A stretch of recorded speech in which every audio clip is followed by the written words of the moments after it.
ready for kickoff here. Week number 3 in the NFL. Ron Pitts, Mike March, Christina Pink. The Lions and the Titans live from Nashville. Couldn't be a better day for football, huh, Coach? 68 degrees and sunny. Holy buckets, it's a good one, huh? It's like fall out here for, none of that hot weather, that sticky stuff that you're used to down here. It's nice. That's Stephen Logan. He is back deep to receive the kick. The Lions have won the toss, and obviously they will receive. The Titans lead this series 7-3. The Titans won the last matchup back in November 08. Beating the Lions 47-10 back in Detroit. Then rookie Chris Johnson, a big day, 125 yards rushing and 2 touchdowns, but it's been anything but the Chris Johnson show as of late here in Nashville. Not a lot of touches for Chris, and I think that's something that they're going to address in this game. I would look for Chris to line up in many different spots formation-wise.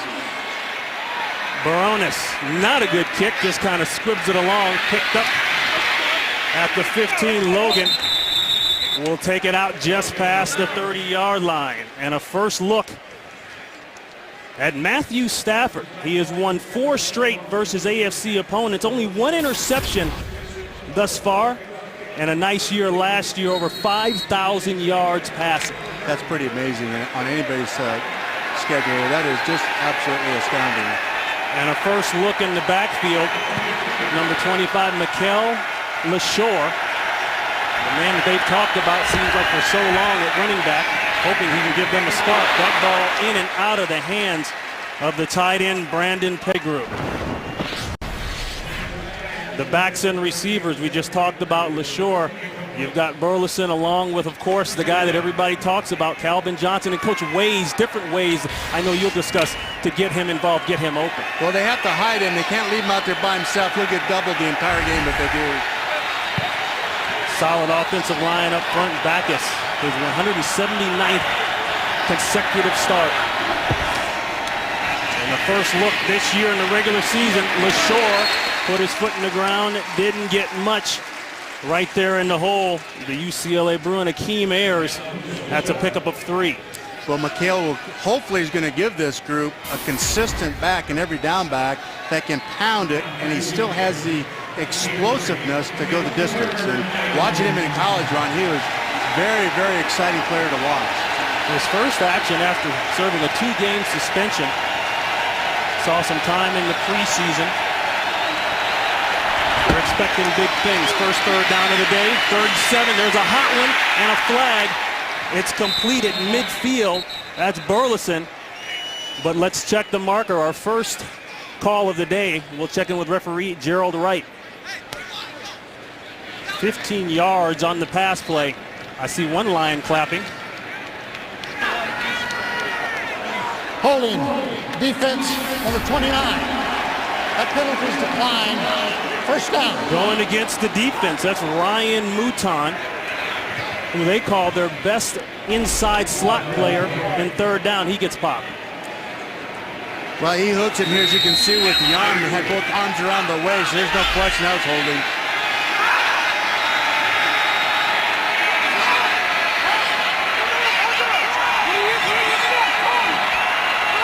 Stafford changing the play. Inside again, there's Johnson. Johnson takes a hit, but he holds on. He's got at least 5. They'll call it 6 officially. Up front for the Tennessee defense, their front 4 can get after the passer. Well, Morgan and Wembley, what a terrific combination with speed on the outside. They should be able to pressure the quarterback with these 4 down guys. And so far, they've been playing a 2 deep shell and just letting them go. Back to the run game, and there's LeSure. LeSure breaks clean for a first down, brought down by Witherspoon. That's Will Witherspoon after a pickup of 6. And this is what Mikel did so well in college. You just peck away, and all of a sudden there's a 12, 15-yard, and then it goes the distance. Good, patient runner. Lions right up on the ball. They talked about this last night. They will break into a little no-huddle action. A lot of 2 deep safeties here in this game so far. Play action to LeSure. A quick hitter outside to Burleson. Burleson already with 1 big 15-yard catch. He'll get about 4 on that one. It looks like with that down 4, with those 2 defensive ends, one of the best ways to stymie that or slow it down is to quicken the tempo and tire those ends out and slow the pass rush down. And later on in the game, that will pay particular dividends. McCourty along with Witherspoon on that last tackle, 2nd and 5. LaShore pounding through. LaShore comes into this game. Well, this is exactly what they're looking for. Somebody that can pound it, that can slash and break out of there, but you can see the pile there move forward. This is something that they've not had now, so this is exciting for you. If you're a Lion fan, you got to be excited about Mikhail LaShore. As you mentioned, LaShore comes into this game 2nd year out of Illinois, 2nd round pick last season. So far, so good for him. This is a 3rd and 2.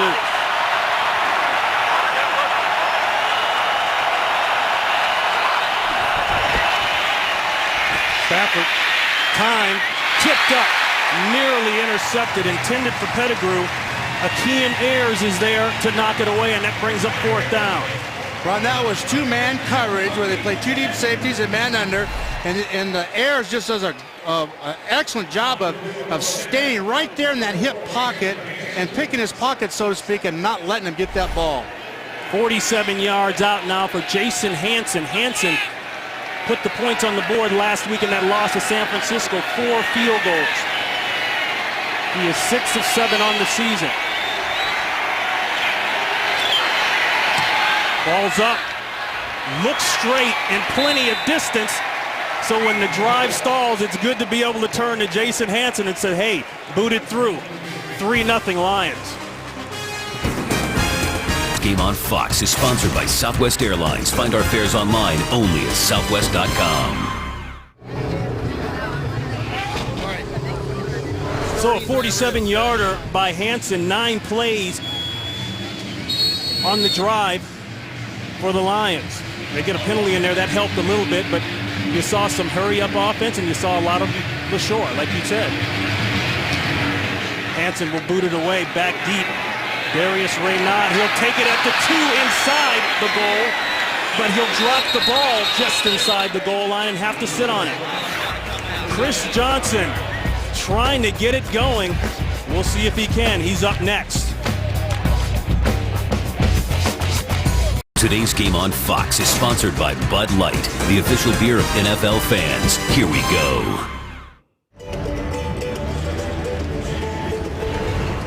A quick look at Broadway. From Broadway in Nashville over to Jake Locker. Locker in his 2nd year out of Washington, the 1st round pick last season. He has been efficient. Yes, he has. I thought he played pretty well in these first 2 games. I know he's taken some criticism, but I thought he's done a nice job. He'll start off with an empty backfield, no protection, and a quick throw. That ball is complete and then some. That's Kenny Britt, who was out all of last season with a bad knee. Suspended week 1, he comes up with 7. That's Bentley on the coverage. And these receivers now have moved around and played several positions. Talking to the staff, they were excited about the ability of these receivers to stay in one position, not have to learn a couple. I know it's affected them, and they've made some mistakes these first few games.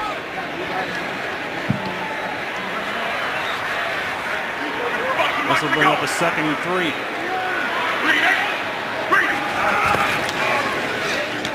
Quick throw to the other side of the field.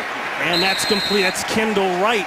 So they go Britt one side, Wright the other side, and that's good enough for a 1st down. The Lions defense, they'll bring it now with their front 4. Vanden Bosch and Averill will have to be dealt with coming around the corner. And, of course, Ndamukong Suh inside's always a force. And, boy, they bring it. And they take on the personality of Kyle Vanden Bosch, who is definitely the leader of that group and sets the tone or the pace.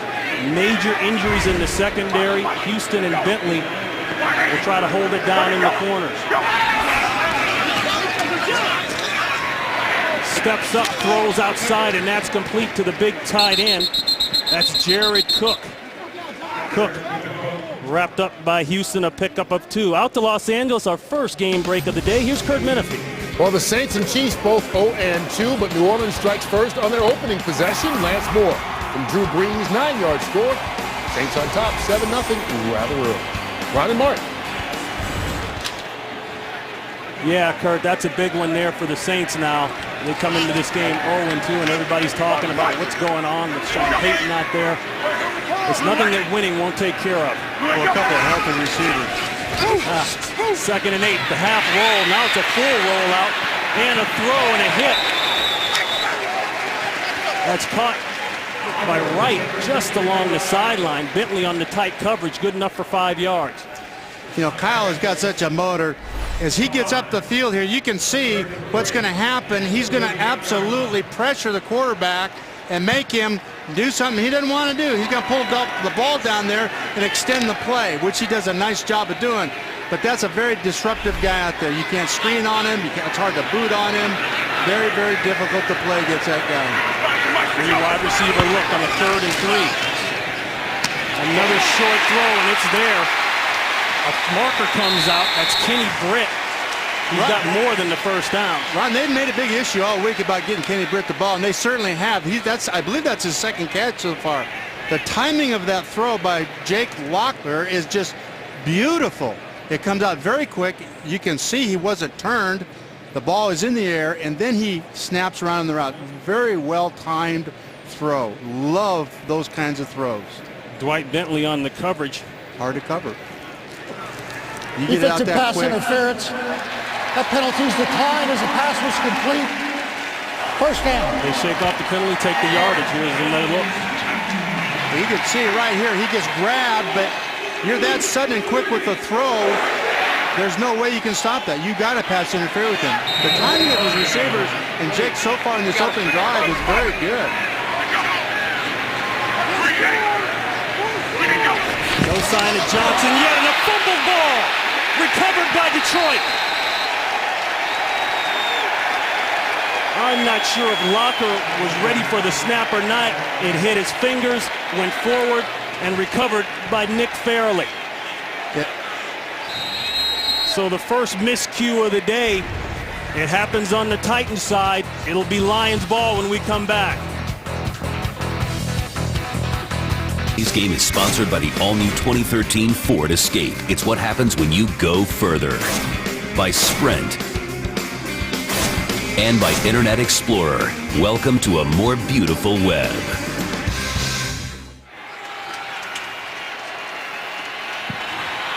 So 1st and 10 for the Lions. Ball spotted at the 47-yard line.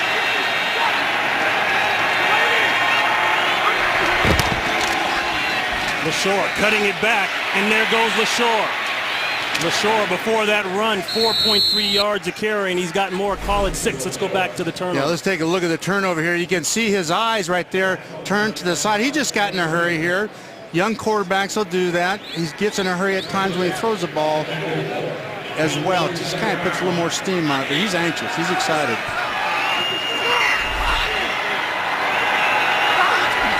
Second and 4, LaShore again. And LaShore will have the first down and then some. Coach, at the break, you said something very interesting. You said he may get this ball 30 times today.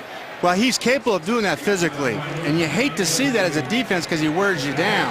Now, you're trying to rush the passer at those ends, and then all of a sudden, the 2nd and 10, he's rumbling up in there on one of these reads, these zone reads, and, you know, you can't account for him. It's hard. What do the linebackers do? It just puts you in jeopardy defensively. 6 yards from the short, first down Lions. Again, 3 carries in a row, LaShore. That one's good for 3. As you take a look at Calvin so far in this game, they're jamming him, bumping him, harassing him. Plus, there's a safety that's over the top that lines up about 15 yards deep. They're not going to let him free. Play action. Across the middle of the field, incomplete. Trying to hit Pettigrew. Now, if you're going to do that defensively, play action to that tight end right down the middle. The backers come up. Safeties are outside doubling the receivers. Calvin's getting mugged outside. You've got to get the ball to the tight end just like they did. Calvin, we talked about last night, Coach, is an X type of player. That means he lines up on the line of scrimmage most of the time, but you said it wouldn't be a bad idea sometimes to bring him off the line. Well, he is such a load coming off the ball. I think he runs over a lot of corners, but they're giving all he can handle right now at the line of scrimmage. Johnson is up top. Holding, throw backside. That will be well short of the first down. That's complete to Titus Young. Young's got 4. Take a look at Calvin here again. As he comes off the football, he's trying to move him and switches back inside, which you don't see there. You see the safety come up here real late, but it's too late. And what's happening is they're over the top on him with one. He can't get that deep ball, and that's what he does best. So they call on Hansen again, this time 52 yards out.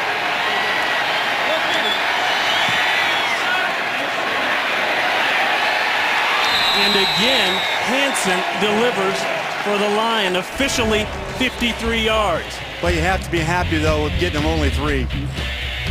6-zip, Lions.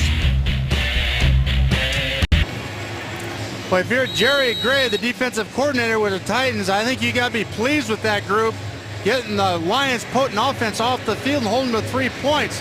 That secondary has showed up big so far in the first few games. They struggled, but they have played very well so far. They're not mishandled the last kickoff. Handles this one clean. Gets outside and almost turned the corner. Great effort there by Amari Spivey, holding it to a 25-yard return. And a look at second-year head coach Mike Munchak, the former Tennessee Titan, Houston Oiler. 9-9 overall as the coach, replaced Jeff Fisher last season and improved the team's record to 6-10, from 6-10 to 9-7. But so far this year, they're looking at that goose egg 0-2 start.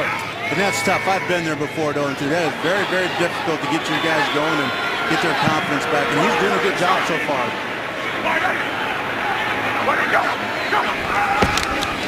So a turnover last time out on offense. They'll chunk it, and wide open in the middle of the field there is Nate Washington, and Washington across midfield. That's a big pickup of 32 yards. I tell you what, they've gotten Jake Locker into this game right away. The first 2 plays were short passes, kind of getting loosened up. Now they're coming out with a shot right away. Got Detroit on their heels. I love it. And you notice, Coach, they're getting a lot of different receivers involved early. Well, and it goes back to what they said. Those receivers are playing one position. They've had some injuries where they had to double up and play several, and that's not the case now. We have not seen Johnson yet. There he is. They said they were going to try to get him on the edges. Boy, you don't see that very often from the old Chris Johnson. Dwight Bentley coming up after suffering a concussion last week. He comes up, makes the tackle, holds it to a 4-yard gain. I would expect them to give Chris the ball in several ways. There's a draw there as a wide receiver, split out, motion him out, screen him. I just think the touches for Chris will go up as the game goes on. In 2 games, he's got 19 carries, not counting that one, or if you can believe it or not, 21 yards. Not the Chris Johnson that we're all familiar with. They'll give it to him again inside. Runs right into Levy. Will be about a yard shy of the first. That's 4 yards. Out to Los Angeles. Here's Kurt Menefee in a game break. Well, the Vikings go for it on 4th and goal against the Niners. It worked. Kristen Ponder hooking up with Kyle Rudolph for a 1-yard score, and this is the first time all season the Niners have trailed with 7-0 in the first quarter. Ron and Mike. Coach, we talked about that game. No matter what Minnesota's doing, you knew that was going to be a tough one. Yeah, that's a trap game for the 49ers, because that is a good team up there in Minnesota, and I tell you, you can't go in there and take them lightly. 3rd and 2. Now all of a sudden you're getting a dose of Johnson, and Johnson is loose. Chris Johnson inside the Lions 30, and maybe his first big run of the year as the crowd responds. That's 10 yards. Durant. Ron, I believe Johnson is a guy that has to play with the lead blocker there. He's at his best there when you have a fullback isolating a linebacker, because it creates a crease for him and he can accelerate. He doesn't have to bounce around in there and read anything, and that's what he does best. Once it's defined for him, he's very difficult. 3 carries, 18 yards, including that one for 10. That seemed to wake everyone up here in Nashville. They'll throw it inside. That's caught. And that's another first down for the Titans. That's Greg Stevens. If I'm not mistaken, I believe that other than that long pass, Jake Locker's been on a 5-step drop, hit that 5th step and get it out of there, whether it's a short route to the outside or a swing or the tight end there. And the tempo is very, very good for the offensive line. It's very difficult to sack him.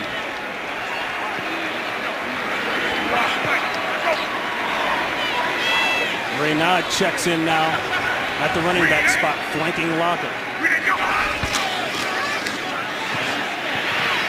Checked it down, missed it. Intended for Kendall Wright. The Titans offense comes into today's game ranked 31 overall in total offense, and you can see the numbers. Well, you know what? They're just so much better than that. And I think that's a message that Coach Munchak had given to him. Hey, man, let's go back. This is not who we are. And challenge him. And you have to challenge these guys after a start like that and get them into it, get them excited about playing again. That was the first miss of the day for Lockett.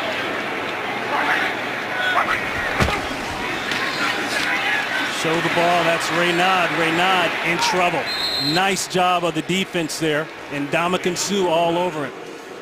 With that defense, they key that lone back so hard. That was a misdirection inside run, and they didn't fool those backers. They stuck with their keys and canceled the gaps. Cancel the gap means the linebacker has a gap, and he doesn't leave it until that ball shows there. He doesn't take the cheese or the fake, you know, go over, sliding over and get all anxious. He stays home. And you know about that cheese. You spend a lot of hours in the office trying to develop cheese for those guys to bite on. Love cheese, Ron. Love cheese. No gain on the play, and I think the hard count got him. Well, this is something coming into the game that I asked the coaching staff about. This, well, with Detroit, they pride themselves on getting off the ball. You have to hard count these guys 4 or 5 times in a game. More if it Neutral zone works. infraction. Defense number 54. 5-yard penalty. Still third down. Coach, let's talk about the hard count. Well, a hard count is a voice inflection. You go through your normal cadence. Instead of saying hut, hut, you say hut, hut. And that usually will draw them, especially in an anxious group like that. It gets them to flinch and jump, and they're sneezing and wheezing, as you know, up there, so they're anxious to get after that quarterback. Very well put by the coach, Mike Marks, 37.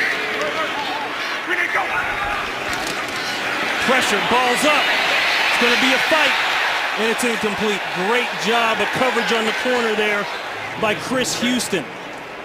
Well, they had an unblocked player come through. Jake was just barely able to get that ball out of there, and it was an outstanding effort on his part. Put that ball up where Kenny can get that, and he's just got to adjust to it maybe just a tick sooner. Find it sooner than the DB, and you'll be able to adjust. He's got some height advantage on him. You'd like to see him maybe see that sooner. Looking for Kenny Britt. Nice job there. Once again by Houston. 31 yards out for Baronis. He's 3 for 3 on the year. 18 consecutive field goals coming into today's game. Make it 19. He has been automatic. So the Titans get down the field with the help of Johnson. Now we'll see the other Johnson, Calvin Johnson. Here's one way to get to the stadium. That's combat infantryman Brandon Quisenberry out of Clarkston, Michigan. He decided to come in the right way. Wow. That takes some guts. I tell you, I don't know how those guys do it. Over 700 skydives for Sergeant Quisenberry. We thank him and the rest of the men and women in our American forces. That ball will rest comfortably in the end zone for the touchback. 9 plays, 66 yards, and the field goal by Baronis from 31 yards out, and we've got a 3-point game. With the coverages that they're getting, I would expect the ball to continue to try to go down inside, either to the tight end or a screen out to the back. But they keep grinding with McHale and grinding up yards and moving the ball in playing field position as well.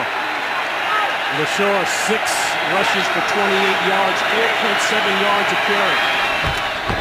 He'll get it again.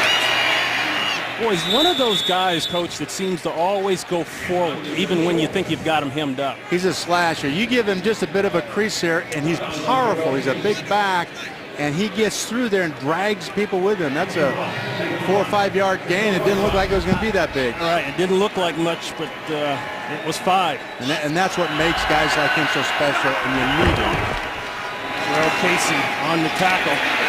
That time, maybe got one. Out to Los Angeles. Here's Kurt Menefee with an update. Well, the Bengals see their 7-0 lead against the Redskins disappeared just like this. Dalton hit as he throws. Rob Jackson picks it off, rolls into the end zone, ties the game at 7. Rob and Mike. Well, Derek Morgan has been very active in this game, but don't know what the tackles are, but he has really done a nice job of squeezing things off. Lions 1 for 3 thus far on 3rd down. Calvin Johnson in the slot up top. The roll that way. There it is to Johnson. Did he get in? They marked that he did get in, and he took a hellacious shot. Boy, you talk about being able to go up and get the ball. There's an example. Did he get in? He drags the foot. Does he have possession? That'll be the key. 17 yards. I'm not sure that right foot had contact. Really on It the came field. off just when the ball got there. The pass was complete. First down. And then the next question would be, did he have possession? That's close there, boy. He was hit by Jordan Babineau. And 2 things have to happen here. Number 1, complete possession throughout the catch. And 2, both feet on inbounds. Ruling on the field is being challenged by Tennessee. We're in challenge mode. 6-3. Was it a catch or not? You make the call.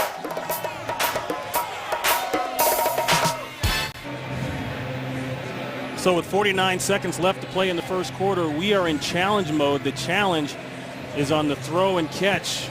Supposed catch by Calvin Johnson on the sideline. It looked to me when he got on the sideline with the ball and was After coming review, to the ground. the ruling on the field is reversed. The receiver did not maintain possession. It will be 4th down. Detroit. Tennessee is not charged a timeout. You hear the call reverse, and right now we'd like to go out to Los Angeles and bring in our official expert, Mr. Mike Pereira. Mike, what do you think? Hey, that's the right ruling, Fitzy. They got a rule that both feet were inbounds, which they were, and he had control. He really sticks it immediately here. And you got right foot down on the ground, left toe drags, but now you're going to the ground. It's a process. Watch the ball pop out. Pop out's right underneath them. You must maintain possession of the ball, maintain possession after you hit the ground, and he didn't. That's the right reversal. All right, Mike, thank you very much. Mike, you're always dressed so nice. We're jealous back here. The replacement officials, like them or not, they're on top of that call.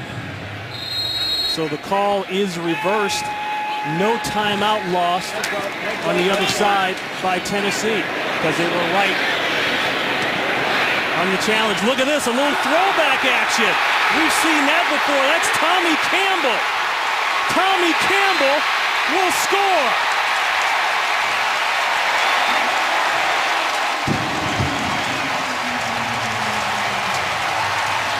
Remember the Music City Miracle? 62 yards.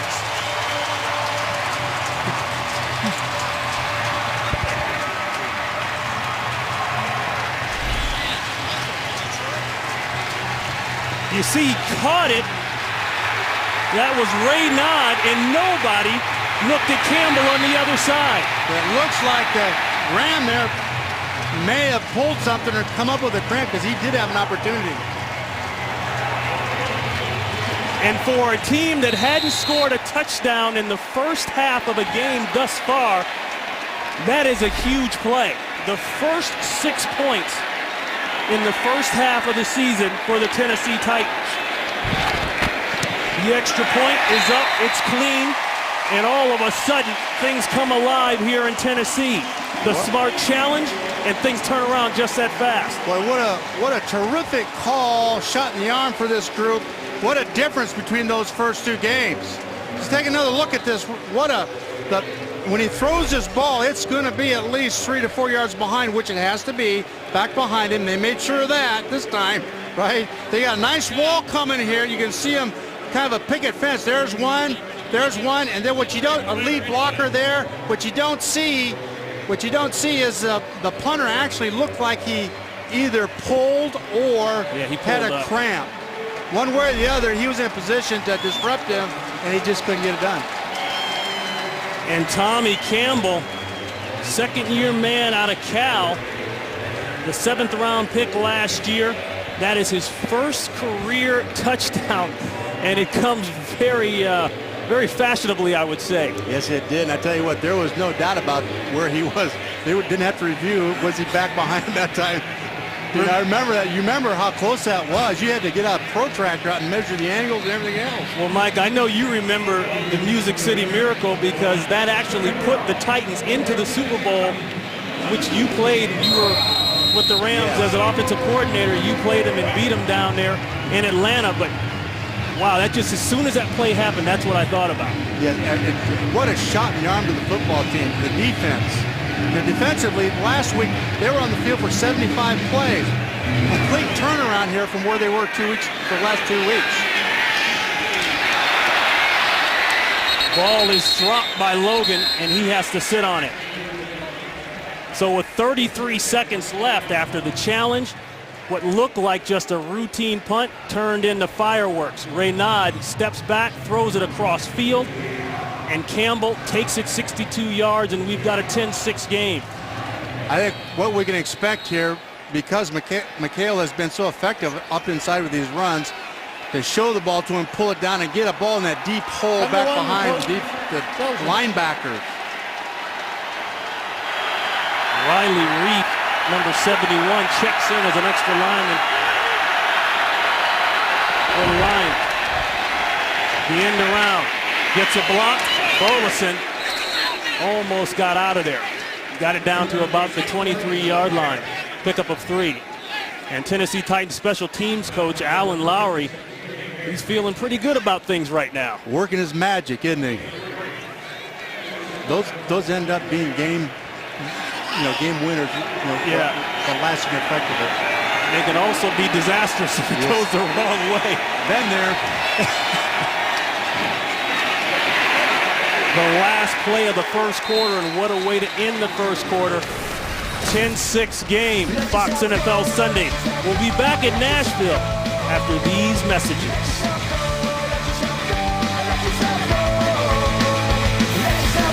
Play of the game so far, special teams, and it's got them going here. Titans are rolling, man. 63 yards now officially, that throwback from the punt return for a touchdown to Campbell. This is a 3rd down and a chop down on Logan. Coming up hard from the safety spot, actually the corner spot. That's Alteron Werner, 3rd-year man out of UCLA, and that'll be punt time. And guess what? We've got a new punter because Ben Graham pulled something, injured something on that last return that went for a touchdown. So Jason Hansen, who comes into today's game with 12 career punts. You never know when you got to punt again, huh? Boy, I tell you what, you got to do it all.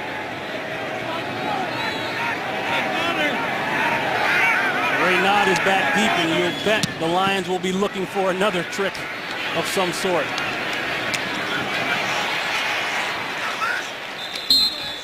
Ron, they were 1 for 5 so far on 3rd downs. 1 for 5. That's something that they made a target of as a staff. They had to get him off the field, and they've done a terrific job of doing that so far. A frustrated offense for Detroit right now. 37-yard punt, 4-yard return by Reynaud. We'll celebrate Hispanic Heritage Month with the NFL. Visit NFL.com/Espanol, the official Spanish language home of the NFL, for game highlights, fantasy football, and a first-hand look at your team's Hispanic Heritage Month celebration. This is a 1st and 10. The toss all over it. DeAndre Levy says no thank you. That's going to be a big loss. But key in a play like that, you have got to block the edge on this. If you can't get the edge, it's just not happening. So there's a key right there. If you can't knock him out of there and pin him, the penetration will kill that play. And, of course, that's what happened. That's a loss of 7. And for Tennessee fans, this first half has been a relief. This is only the 2nd lead of the season, if you can believe that. And as I said earlier, that score was the first touchdown in the first half this season for the Titans. Movement, mistakes, flags. Gerald Wright busy early.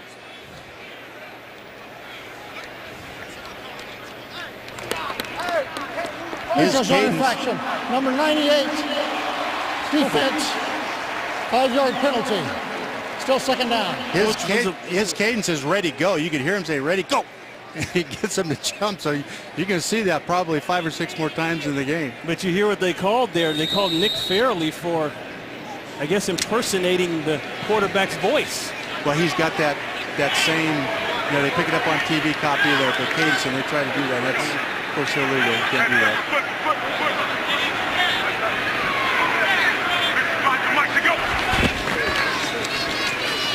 Walker with plenty of time. This is going to be a tough fit, but he fits it, and then some. And that will be a touchdown. Jared Cook, 61 yards, broke 2 tackles, and took off. That was a runaway truck, Ron. He got going. They were going to bring him down.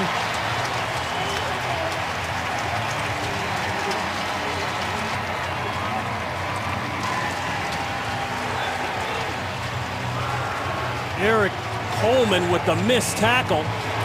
You see Jake slides to the side over here, bought some time, didn't panic and take off, kept his eyes downfield. 61 yards for the 4th-year man out of South Carolina, the 3rd-round pick back in 09, his first touchdown of the season.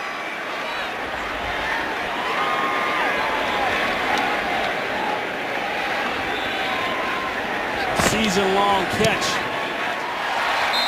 for Cook. The extra point is clean. One trick play, and all of a sudden the Titans explode. Is sponsored by Taken 2, starring Liam Neeson. The man with a particular set of skills is back. By the all-new Dodge Dart. Dodge, new rules. And by Pizza Hut. Make it great.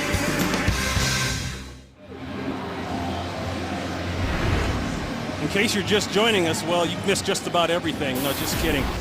A nice trick play just before the first quarter ended on a punt return on a throwback.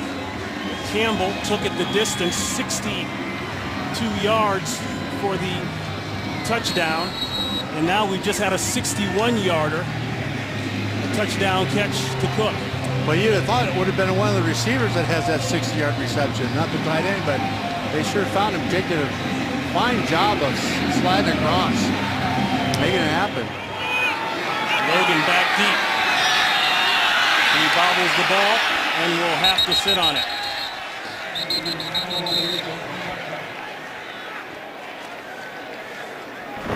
Just getting going here in the second quarter. Ron Pitts, Mike Martz, Christina Pink down the field. Lots going on. But just like that, Coach, you said it, big plays on special teams can turn the game around. Well, big plays. They have 2 really big plays shot in the arm for this team. But more importantly, along with that, they've been able to get them off the field. And this is a very potent offense. So the Lions will try to answer 17-6 game at the 13-minute mark here in the second quarter. The rollout, it's there. Pettigrew, and Pettigrew down to the 30-yard line. For the first time today, for an injury update, let's go down to the sideline. The 3rd member of our crew, Christina Pink. Thanks, guys. Quick injury update.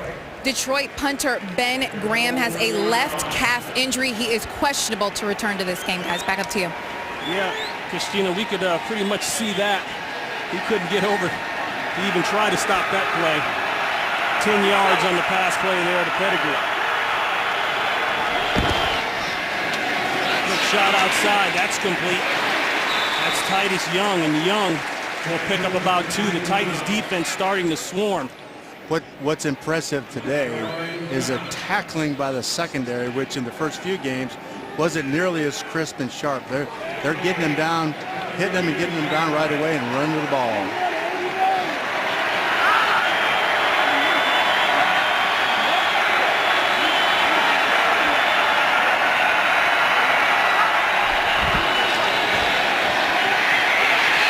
In trouble. He's out of the box. Ooh, and got landed on across the top of the head. That was Ayers. No penalty marker. That's 5 yards on the scramble by Stafford. Kind of an awkward slide there by Stafford. It was. Get down. Yes, it was. A little bit late.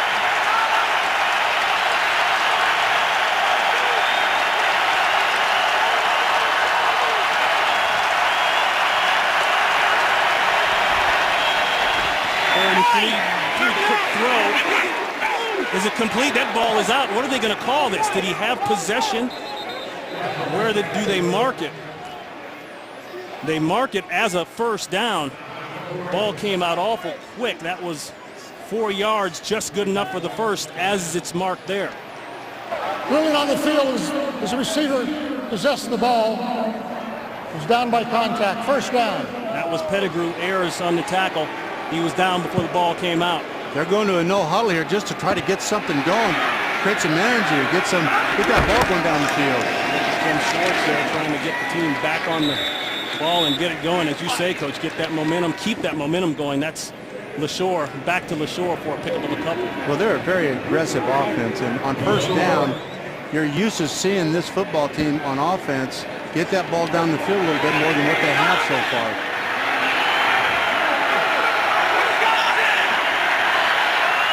Johnson down here at the bottom of your screen. They'll go to the run again. That one opens up for LaShore. He's got the first and then some. He brings 3 Titan jerseys with him. That's a pickup of 11. Out to 11. Let's go out to Los Angeles and check in with Kurt Menefee. Well, remember last year the 49ers didn't give up a rushing touchdown until their 15th game? It's early, but Christian Ponder with the wheels. 23-yard score, 14-3. Vikings trying to pull the upset, Ron and Mike.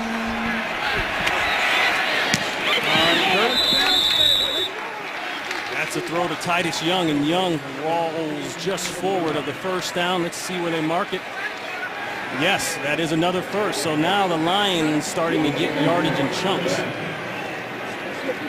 We're in a short huddle here. Short huddle is a quicker huddle. It's not as deep. Get the play and get out of it. Nice change of tempo for the Lions, though. Play fake to Mikhail LaShore at this point. We're going to have people up the line of scrimmage.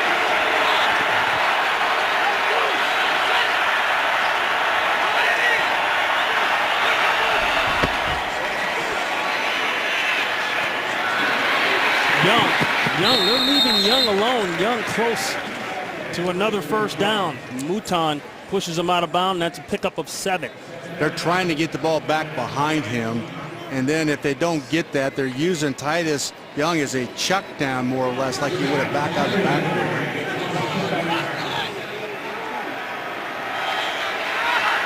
So the Lions in quick tempo. Let's listen.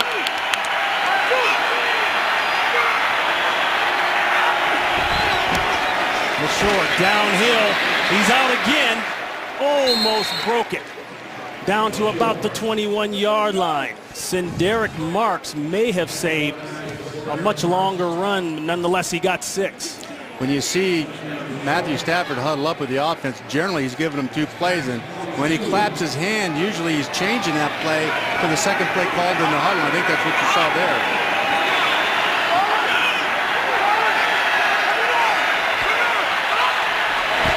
First and 10 throw. Back down to Pettigrew, and Pettigrew will take it to the 15. He's got 7. Ayers on the tackle. You know, Calvin's so much like Isaac Bruce in that you can go a quarter, 2 quarters, and then all of a sudden he's going to have 8 or 9 catches. He's going to work his way free, and sooner or later he's going to come up with some big plays this game. He's just a good player. 11th play of the drive.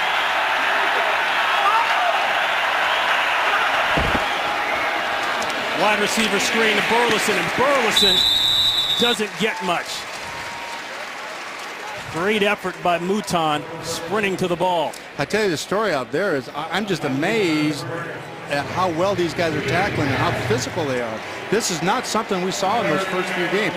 Somebody got them angry today. That's a pickup of 1. This is 3rd and 2.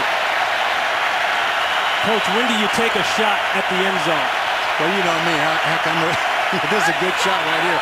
3rd and 2, they're going to be short. Well, Coach Jim Schwartz racing down the sideline trying to call timeout. Timeout. And he got it called. Detroit. That's their first charge. Timeout. First timeout by the Lions. Lions threatening to score.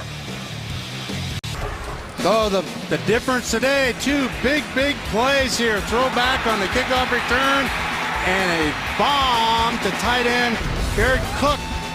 60 yards. Who'd have thunk it, right? Tight end burning his wheels. 12th play of the drive coming up. The Lions' first trip in the red zone today. This drive started at the 20. LaShore with a cut. Cut went nowhere. Mike Martin all over it. The product out of Michigan, the 3rd-round pick this year from Detroit Catholic Central High School. Take a look at my guy Jake here. How about this? Watch his enthusiasm here. Oh, wait, he is the captain, by the way. 2nd-year player, 1st-year starter, unusual. Look at him. Boy, He's going to be exhausted. He can pull a hamstring with that. This is a loss of 1, 33 yards out now for Hansen. Hansen has hit 2 from 42 and from 53.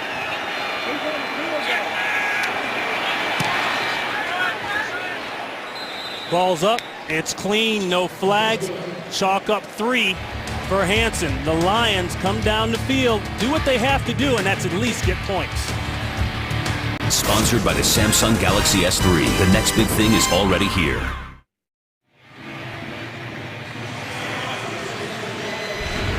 You didn't know about my other job, did you, Mike? What's that? The guy on the box. The more you can do, right? The more you can do. 13 plays, 65 yards. And speaking of more you can do, Hansen doing it all. Field goals, kicking off, punting. And that will be a touchback going the other way. An explosion here in the Music City. We'll be back. 17-9 Titans.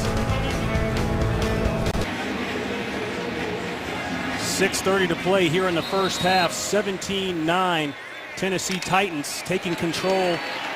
When you look at the ball control there, Mikhail LaShore getting it going for the Lions. 13 rushes, 51 yards. They keep that pace. They'll go over the century mark easy. That ball thrown outside, incomplete. Intended for Wright. Well, Tuesday night, it's an all-new lineup. All-new comedy returns with the premiere of the new Fox Tuesday. America's favorite roommates are back with The New Girl, 2-hour episode. Then plus you will see 2 of the best new comedies of the fall season, Ben and Kate and The Mindy Project. A night of all new comedy returns this Tuesday on Fox. That is a 2-episode premiere. Not 2 hours, not yet. We'll get that one to you a little later on. 2nd and 10. The throw, and it's caught by Quinn Johnson. For the most part, they've been able to keep Jake in a 5-step tempo and drop back, and then hard play action where he shows the ball to Chris Johnson and pull it down, try and get down the field. And that's where he's gotten 2 of the big plays so far in this game, the touchdown and then earlier the sideline throw that was good for about 30. It's going to bring up a 3rd and 5.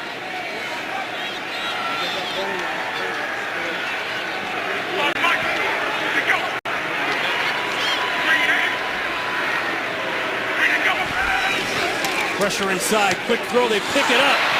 It's caught, but well short of the first down. Britt had it, he juggled it a little bit. Chris Houston was all over him. That's a pickup of 2, but not enough for the first down. They'll punt it away. Boy, they hit the line of scrimmage with those linebackers, and Hutchison, Steve Hutchison, he absolutely rocked them. It's a real good job here with the protection.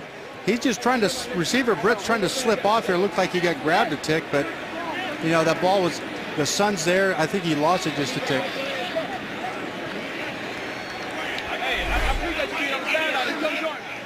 So Brett Kern, his first action of the day, the first punt by the Titans today. He'll punt it away standing at the 15-yard line. A flag goes down. Logan is back deep. This is a wobbler.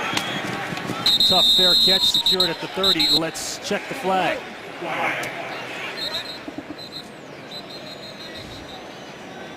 .42 yards on the punt by Kern.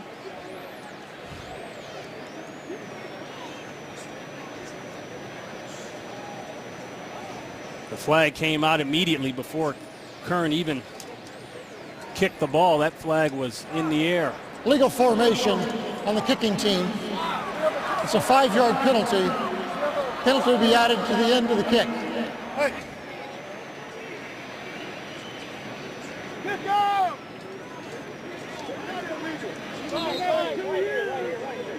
So 42 yards on the kick. They'll tack it on at the end of the fair catch. Matthew Stafford, now normally on first down, you've seen some big chunks here over the last few years, and thus 5,000 yards passing.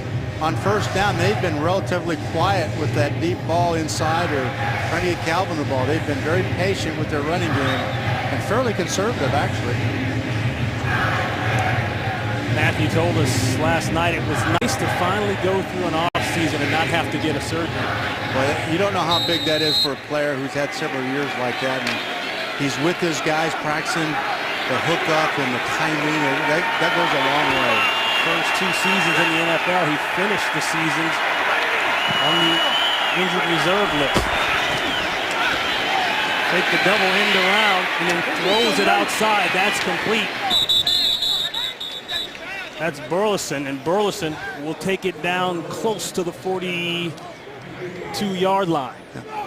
Pick up a 5. I tell you what, they were trying to get Calvin on a deep turn in there. The safeties are line up 22 yards deep. They didn't buy into this at all. That's actually a check down, like a swing to a back, and it becomes more or less like a run.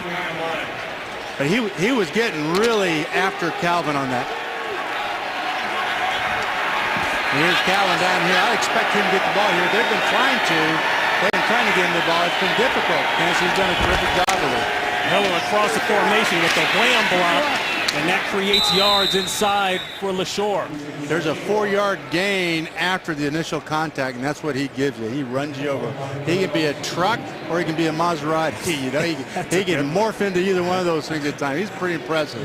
Nice block there, 5-yard pickup. We saw that on film all week. Teams not going to that tight end wham play inside for those very aggressive defensive linemen. Right. They don't do a lot of crossing stunts with the front. You know, they're a charge like this group has, you want to try and trap them if you can. Reef checks in. He's lined up in like a tight end position there at the end of the line of scrimmage. Number 71, pressure to step up the throw. Not fooling anybody, all over it. Zach Brown, a pickup of 2. They're just not getting anything extra. They're wrapping them up and getting them down. Head coach Jim Schwartz spent some time here as a defensive coordinator with the Titans. Was part of that team that went to the Super Bowl and played against you guys. He acknowledged that in the meeting last night. They did. You know, his teams have always been extremely disciplined and fundamentally sound. 2nd and 7 give. LaShore falling forward. We've said that a couple times. Just 5 and 5 and 5 seems to be the deal for LaShore, but he's close again to a first down, about long 2. And when they get into this hurry-up mode, it's hard on these rushers. Now if you want on 3rd down, you don't get that kind of intensity off the edge. You're getting gassed a little bit here. Oh, the old 90 flip. He beats a man, turns a corner. I don't think he got the first down. I don't think he was even close. Well, I got to tell you, I think Britt may have had the corner wrapped up in a takedown out there as well. But that play had trouble written all over it from the very beginning. Alteron Burner was able to force him out. As we talk about that old 90 flip, you've got plenty of experience from that play. You know when it's run right and when it's not. But once a team sees that you have in the arsenal, those ends are very, very leery and aware of it. Ben Graham injured in the first quarter trying to chase down a returner. This is Hansen. He is now the punter. Puts it up high. Fair catch called at the 10-yard line. 35 yards on the punt. 42 years old. 21st year out of Washington State. He was a 2nd-round pick back in '92. This is just overwhelming when you look at these numbers. You'd think he's got bionic leg for crying out loud. What else does he do? Sell programs at the stadium? I mean, he does everything. He's a punter. He can hold. You know, he can do anything that you want him to do. He does it all. He's the magic man. The long tenured Lion. And he's always got that same stoic look. And I guess that's what you got to have as a kicker. You're all alone. 1st and 10 throw. That's complete to Cook. Cook already with a 61-yard touchdown. This is the tempo and the types of throws that they've hurt him with. That's good for 7, and that is the 2-minute warning. The Titans came out roaring, picked up steam. They're holding on to a 17-9 lead. Today's game is... You can see the total yards there. The Lions on 6 possessions, 3 field goals, 3 points. Coach, at some point you want to start putting that ball in the end zone for 6 instead of 3. Yeah, no question. And as you look at Tennessee, what they've been doing so far is more or less a 2-minute offense, a little dink and dunk. But as you get that first down, just keep advancing, just what they're doing. You get tired, get one player in, get the other out. And that's what they're doing with Cook. Not in a hurry because you got all 3 timeouts. Not in a hurry. So you don't have to have huge chunks. A chunk's going to come sooner or later, but just advance that ball down the field. 6 yards on the play. The Lions with 2 timeouts. Tennessee with 3. Check down. Johnson, and Johnson forces Lyon to hit Lyon. Well, they were trying to definitely get the ball downfield there with 4 verticals, and they couldn't get Jake out right down to the check down, which is exactly what you want. That was Lacey coming up 5 yards on the play. Locker out of the pocket, and this is something we've seen on film. He can run. Look at Locker all the way down to the Lions' 40-yard line. 31-yard scramble, and he is cranked. He's excited. So there's a reason why he's the captain of this team. Timeout. You take a look at him, Tennessee. he bails just in time, just when he should. Watch him accelerate between the defenders. He's not trying to make a fancy move. He just splits defenders, and for young football players out there that are trying to run the open field, whether you're a running back or receiver, you split defenders in the secondary. Don't make moves on them. Run between them and get it up the field, just like Jake did. Timeout called by the Titans. 33-yard run. That is the longest run of the season for the Titans offense. Well, baseball is here. A thrilling season comes down to the final weekend, and this week on Fox Saturday Baseball, we'll bring it to you. Games that do have playoff implication. The Rays will take on Chicago, and that one will be a tight one, a good one, plus other postseason implicating games. Fox Saturday Baseball returns this week at 3:30 p.m. Eastern, 12:30 Pacific. Chicago losing 4 straight, holding on to a division lead in that ball. Not holding on to that one. Looking for Britton. We've got a fight. It looked like we had a little action right after the snap there. Stephen Tulloch gave him a little shove, and of course, he's the one that's we're gonna see. So the Leroy Harris, they don't need to lose him right now. Unnecessary roughness. 55 defense. 15-yard penalty. Automatic first down. That's going against Stephen Tulloch. Personal foul. Yeah, it was a love tap here. You can see him, 64 here, coming out on the screen.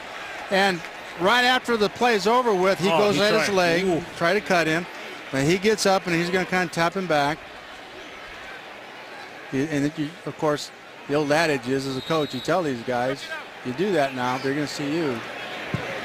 Stephen Tulloch, the former Titan. Originally a 4th-round pick by Tennessee back in 06. And by the way, that's a legal block, cut block downfield on screen. He asked you guys to do that. Movement, Vandenbosch played across early. Boy, they're going at it again.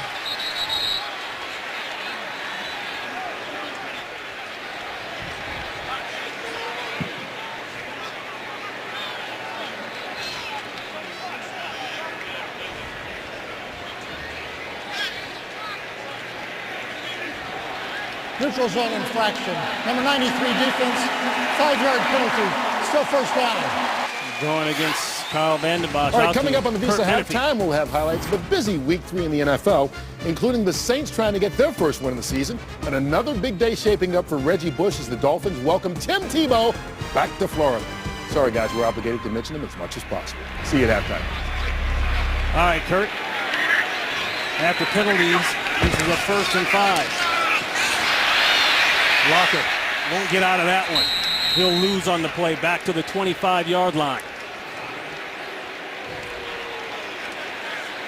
Well, they're using the clock very well here. You want to score, obviously. You score too quick, you don't want to give them the ball back, but I thought a quarterback draw was the right call there. I thought it was an excellent call. It just didn't happen, and sometimes it works out that way. Technically a rush, not a sack. That's a loss of 5.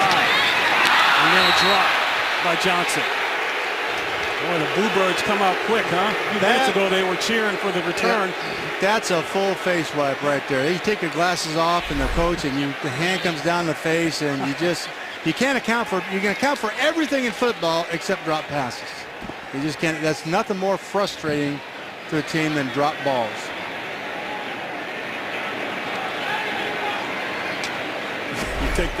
You lift the hat up.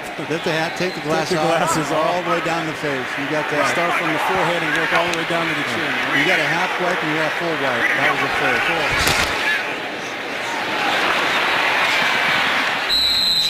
full. The quick screen throw to Wright, and Wright's got 5. I wish he was just Clock a little is bit running. more patient with that. They're going to let this thing go down. Run it down to 3 seconds and then kick the field goal.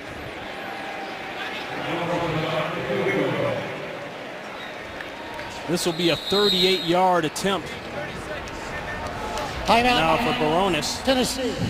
Baronis is hit from 31 yards out. I wish Kendall Wright was just a little bit more patient with that screen. I thought he might have had a crease, a little cut back there, but he was anxious. He was going 100 miles an hour.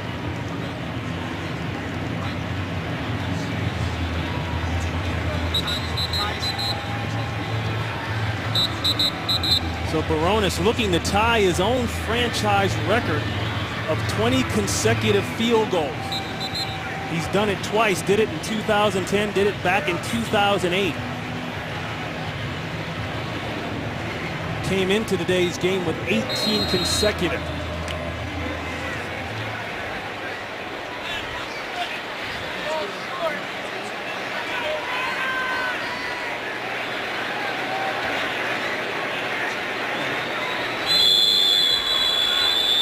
And there's the ice on the other side. Timeout called by the Lions. Boy, this has been a terrific drive. Detroit. That's their second charge timeout this half. This will be the 32nd timeout. What were your thoughts on the whole icing the kicker deal? Well, I never did it. I just, just let him kick. Half the time, you're damned if you do, if you don't, that kind of thing. So I know that this drive going from where it started down around the 20 all the way up here, I can't tell you what a confidence boost it is for this Tennessee group after how they've started the season. To move the ball like this and then right before half, go in at halftime with potentially another 3 points to the mix. Coming into today's game, not getting a first half touchdown in 2 games, leading for the first time this year. Actually, the second time this year. This will cap off an 8-play, 70-yard drive.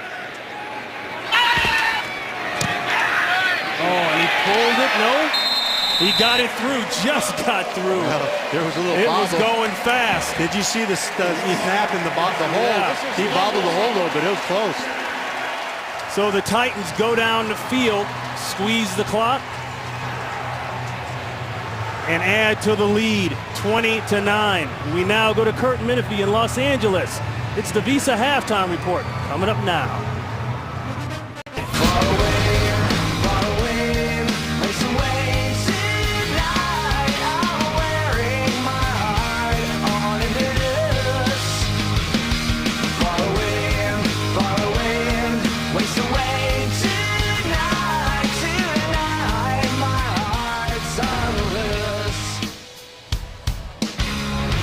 Twenty to 9 here in Nashville, Tennessee, in control. That song you just heard, Oh Love by Green Day, which you'll be able to download on iTunes. And speaking of which, follow your favorite NFL team all season long. Just go to itunes.com/NFL. Ron Pitts, Mike Marks, Christina Pink down on the sideline. And it has been one of those games where it started off looking like for Tennessee it was going to be the same old deal, not able to really move the ball. mistakes here and there. And then all of a sudden, they throw that trick play out there with the return on the punt, and everything blows wide open. Well, they're just such a lift to the team when you get two big plays like that. But along with that, I can't commend Jerry Gray and his defensive staff enough for the job that they've done. The biggest chunk that Detroit's got on offense, 15-yard pass. So that's something they're going to have to fix this half. But they're tackling so well. They're really grudgingly giving up ground in the running game. They've done a terrific job this first half. They just need to finish it off like that. And the young Locker has done a nice job. 14 and 19, 170, and a 61-yard touchdown pass. That's his longest strike of the year. Meanwhile, on the other side, for Mikael LaShore, 16 rushes, 61 yards. Stafford, 14 of 18 and 83 yards. That ball sails into the end zone. Renaud will say, I'll wait on it, and they'll take it at the 20. Here's a look at the first half team stats. Well, that would be a surprise. You look at Tennessee with 208 against this Detroit defense with that front, but even though the time of possession is lopsided, Detroit's just not converted on third down, and I think that's the big difference in the game. OBS! OBS!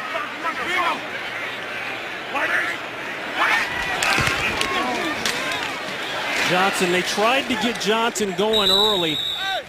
Really didn't have much success. That's 3 yards. Let's see if they can stick with it. Let's go down to Christina Pink.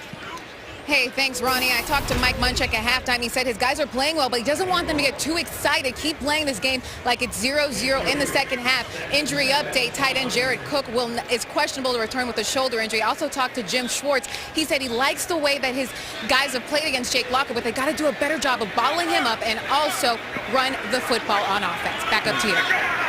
All right, Christine, thank you. Second down and 7. Quick throw. It's caught and then some. That's Britt. Britt got involved early. He's still going. A missed tackle there by Dwight Bentley and a pickup of 15 yards. They're still managing this game with Jake with 3- and 5-step drops, and these are sure completions. He's getting that ball out there very quickly. One of the other things they've done with Chris Johnson is they've started to add that lead blocker, which I think for Chris is very, very important to build a hole for him.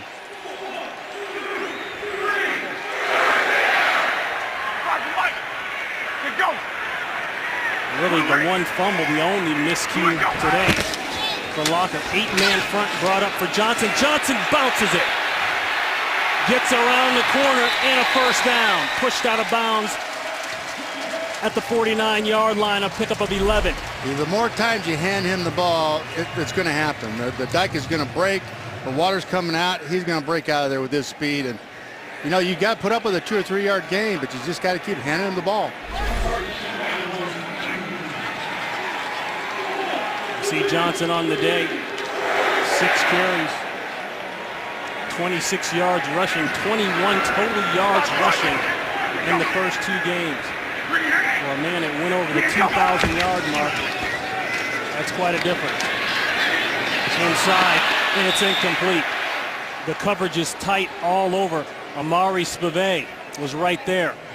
Well, you know, when they're going to take a 7-step drop, what they're doing a nice job of is doing it from a play fake to slow these ends down and make sure that they see whether Chris Johnson has that ball or not. So it slows the backers down, it slows the guys out here on the edge down a little bit, and he ends up with a real nice pocket, which is what you want on that 7-step drop. Really changing up the drop very well. That ball intended for tight end Craig Stevens.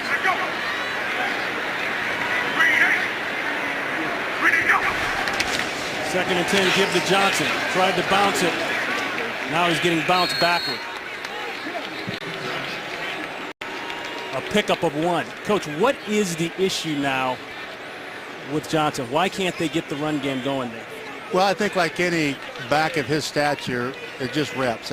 You know, it's hard for a back to carry a ball one time in a series, then come back and carry a ball the next series. You know, you want to get him going with a number of reps or handoffs within a series, get him into the game a bit.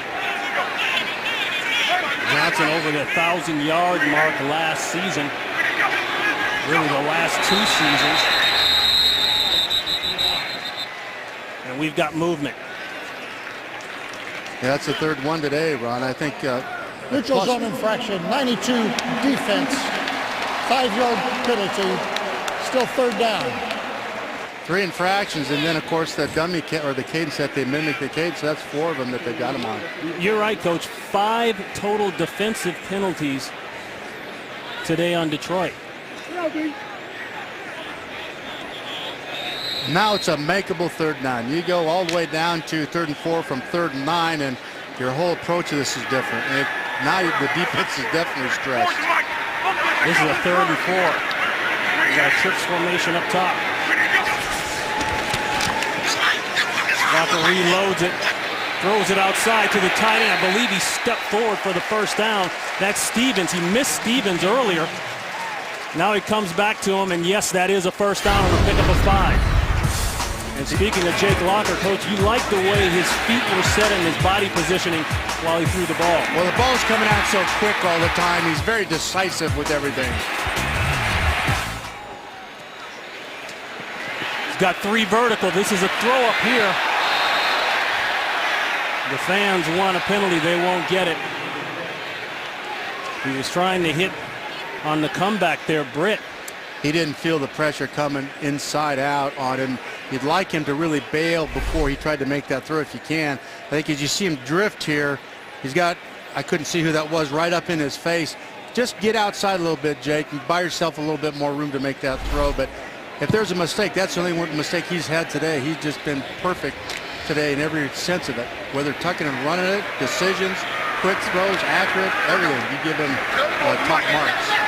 No starts for him last season, but he played in 5 games, given the starting nod during training camp as we've got whistles and flags and could be a delay of game. Delay offense, number 10, 5-yard penalty, still second down. I don't know whether he got the play late or what, but that's on the quarterback. You've got to get that ball snapped. And, young quarterbacks, they have a few of these, but you got to get him out of it. It's just unacceptable. He's having a heck of a day. Just keep that momentum going now, Jake. Keep going, keep the tempo up, and make good decisions and throws like you have all day.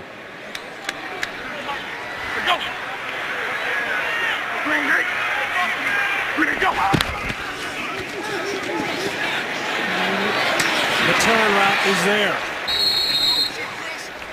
Okay, he bought some time there and drifted outside. That was not his initial read, and he got right down to number 2. He gets to his second choice so quickly, he looks like a vet. He doesn't get hung up on those downfield throws like so many young players do. Very impressed with how quick he's getting through his reads and his decision-making process. He's got him back in a third down, makeable situation instead of trying to bomb one down there, That was Nate Washington, 66 consecutive games with a catch, playing in his 100th career game. That ball knocked away, and a late flag comes out intended for Britt. Chris Houston on the play.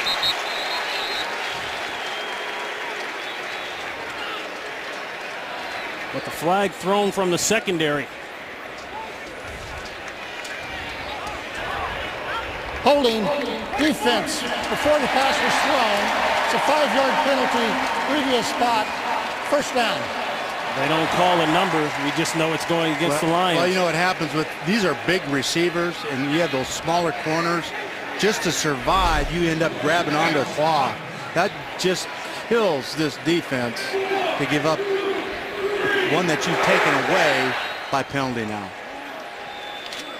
Yeah, the hold must have occurred before then. Looked like Houston was clean there on the bat down, nonetheless. We make it 1st and 10, ball at the 31-yard line.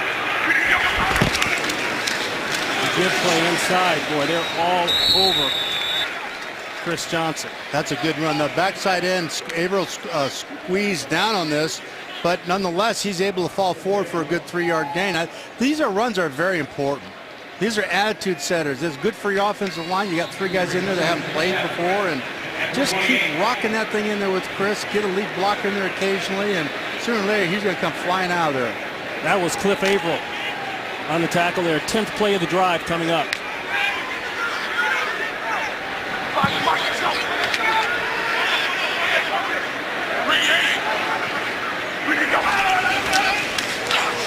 Swing pass to Johnson. Johnson with a cut. He's going to need some help. The Honolulu blue jerseys are all over it. Nice play on defense. Well, that was kind of an unusual play. They're kind of sprinting out and throwing the ball to the screen, to the side of the sprint out. What happens defensively is you're taking your lanes on your pursuit like this, and then you have him cut back across all that. It's an unusual screen. I've not seen that screen before. That's a loss of 3.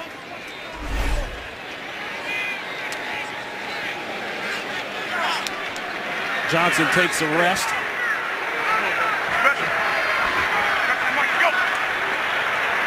Jamie Harper will check in, second-year man out of Clemson. And keep on chunking it. The clear, that's Britt. Britt just inside the 25-yard line. Taken down by Durant, but another flag. 8 yards as it stands, but let's see if it stands. 76 was not lined up in the line of scrimmage. It's 5-yard penalty. Previous spot, replay third down. That's the tackle, David Stewart.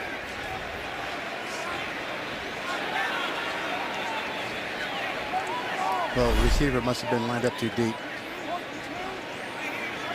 You can see him right here. He's awfully loose, and I think I'd line up loose too on Cliff Averill the way he comes off the ball, but he probably had just a little bit more looseness, if you will, than he should have. Penalty is declined on fourth down. Penalties decline. That was Sue that lined up wide that Oh, time. I'm sorry. Yeah. And you're right. That's a reason to line up even deeper. So that'll force the field goal try now for Tennessee.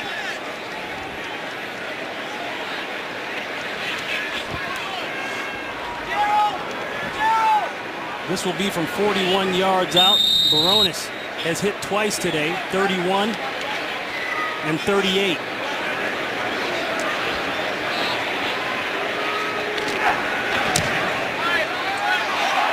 And that one is clean. So Rob Baronis going above his franchise record mark of consecutive field goals.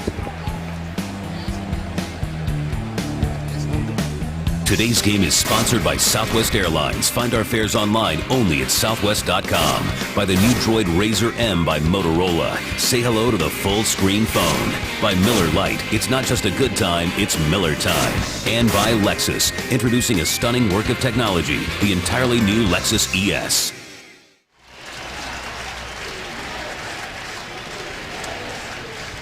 Rob Baronis with the miss on that last field goal. That ball went up over the top of the uprights to the right.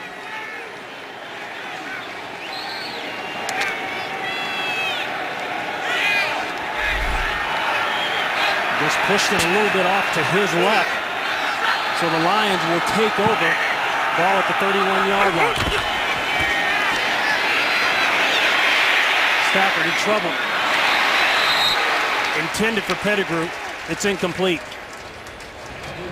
Well, they are really squeezing the pocket on Matthew here with a 4-man rush, and they don't have to go to that blitz package. Anytime you can do that, you're in great shape coverage-wise down the field. You can take away those big chunks.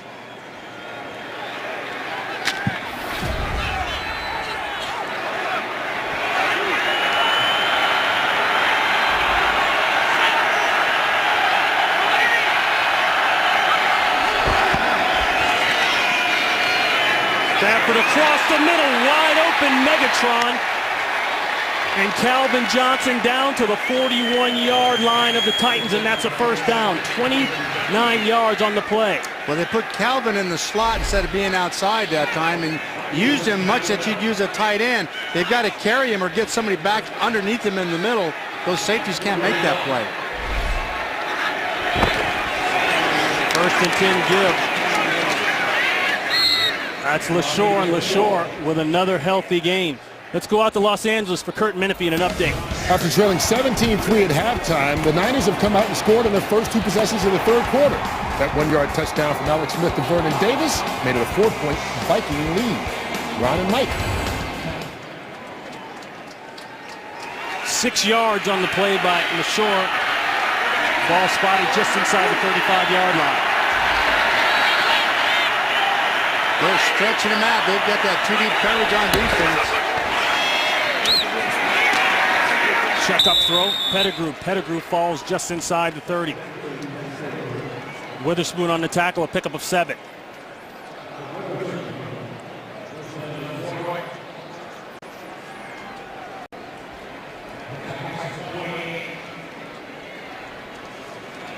Now, they've not shown much pressure. Maybe down here in the red zone, we may start to see some of this. These safeties are so far back here that you've got to be able to get that ball up in this area again, just like they did earlier with Calvin Johnson. The long corner route just over the hands of Calvin Johnson.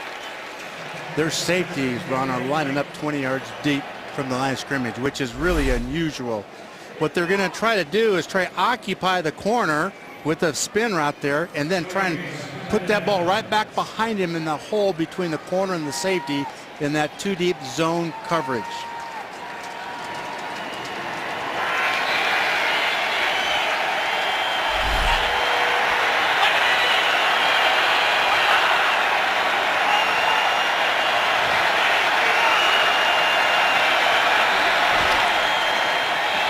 Stafford with time. Complete again to Johnson. Johnson now inside the 10-yard line.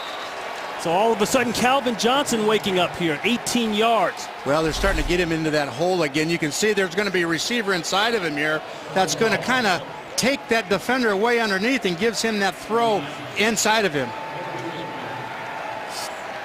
Stafford hit there. But okay, back up, ready to throw again. Looking inside, outside that time to Johnson, and Johnson is down to the 2-yard line. What do you think the halftime talk was on offense? Let's get number 81 involved. you think? That's a pickup of 9. Lions staying in that carry-up offense.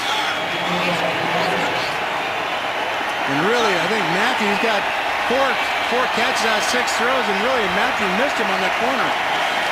LeSure, touchdown. His first. They have their safeties and corners are so loose and deep. We're concerned about Calvin that this is why a guy like Mikhail LeSure is so vital to the success of this team. You get a guy like him and you're running to get a 6-man front, he's going to get you those yards. It's just time after time, just keep hammering away. It's going to change the complexion of the defense here because they're going to have a hard time now holding up on that cover 2 with this mixing Calvin in there. First career touchdown for Mikhail LeSure.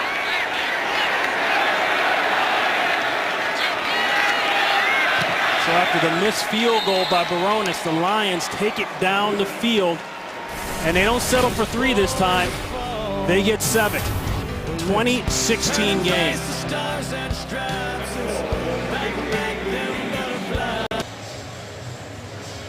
A look at the scoring drive, 8 plays, 69 yards on that drive. Calvin Johnson, big, 56 yards receiving. I guess that halftime talk worked, huh, Coach?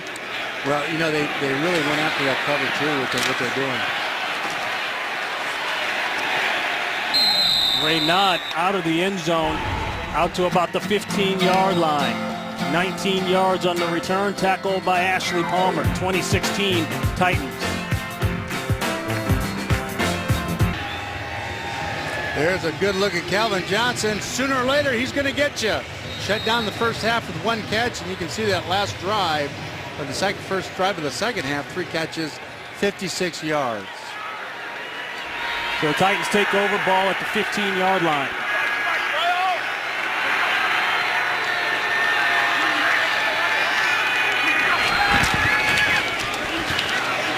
Johnson, about the same as it's been all game long, 1 yard on the pickup. Hey, be sure to call ** NFL on your phone to download NFL Mobile and get coverage of every single NFL game. Guy that's been absent here the last couple drives for Tennessee, tight end Jared Cook. He had the big 61-yard touchdown play. Haven't seen him of late. 2nd and 9.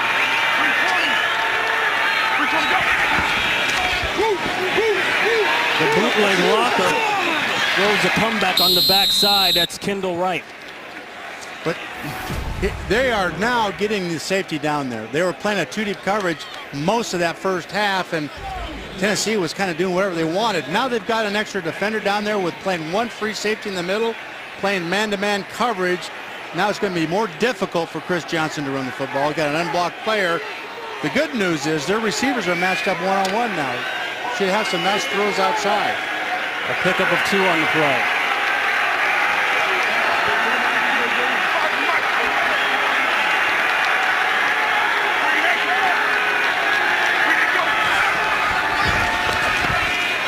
Another quick throw at Stevens, and Stevens will have a first down for the Titans.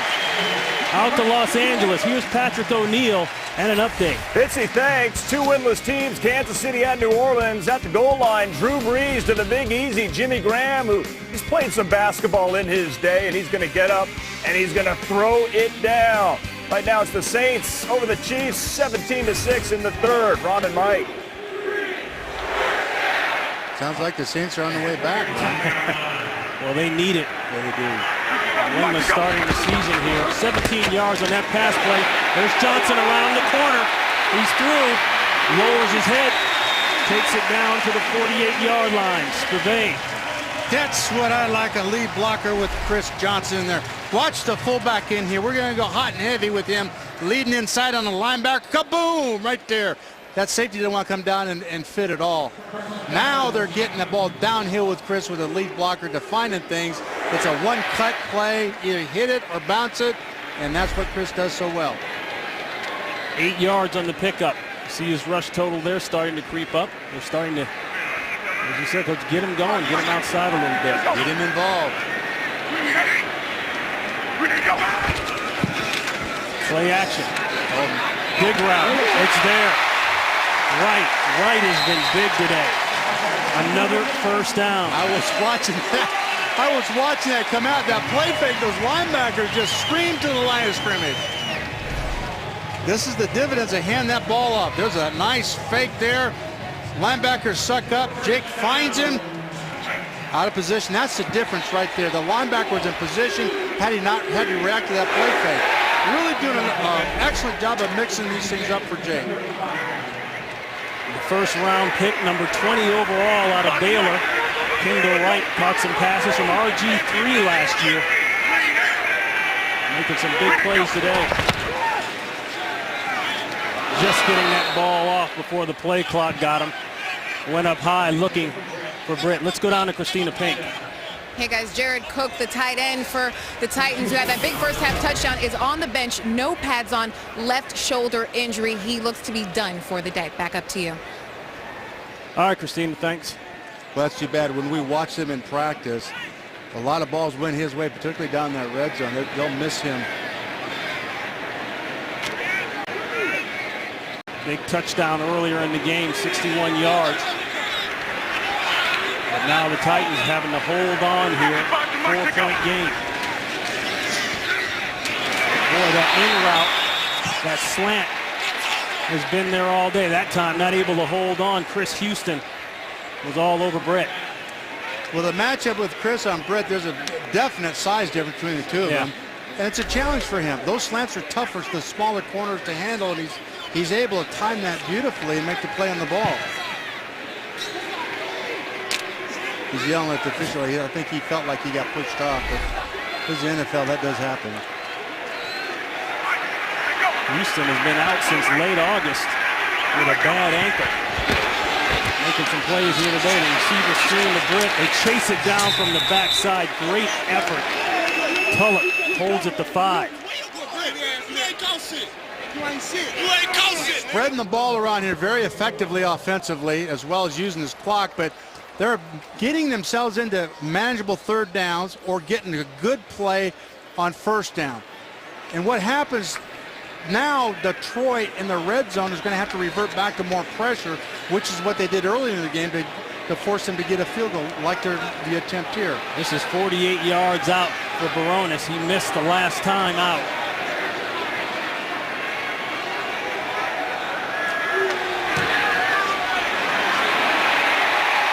That one drifts on him again. Same side, push to the left.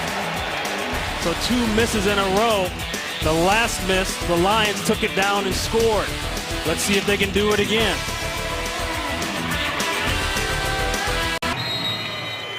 Back to the missed kick. This is only the third time in Barones' career that he has missed 2 kicks in the same game, and he's upset about it.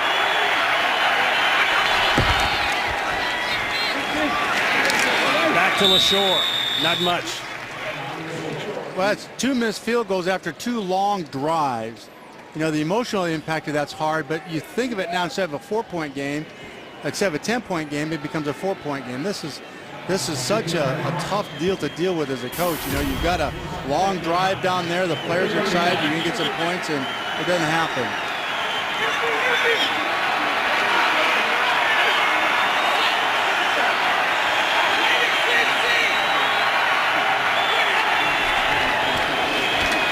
Second and 9, throw inside to Johnson.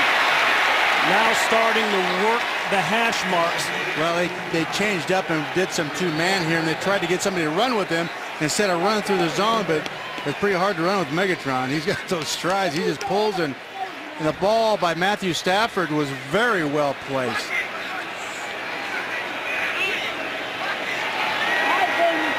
Michael Griffin on the hit. Back to LaShore. LaShore trying to bounce out. He's got 4. Tackle by Marks. These safeties are so deep and so wide. They're just not there to support the run, and they're kind of going to let that go to make sure that they get Calvin doubled or get extra help out there on Calvin the receivers. You can see how deep these guys are here. They walk back, and they're almost 20 yards on the snap, and they're not going to be effective in the run, but they can sure help on Calvin. 84 Ryan Broyles checks in. They go to backside to Burleson. Burleson's got the first with a stiff arm, and then some. He works inside the 30-yard line. That's a pickup of 12. Well, they end up getting a little rub or a pick route here as you watch the receiver's releases. As he starts down inside here, you can see the pick happen right up there. He gets rubbed off, and that makes the play. I also saw 2 guys go with Megatron inside, too. There's good reason for that, yes. Head down for LaShore, maybe 2.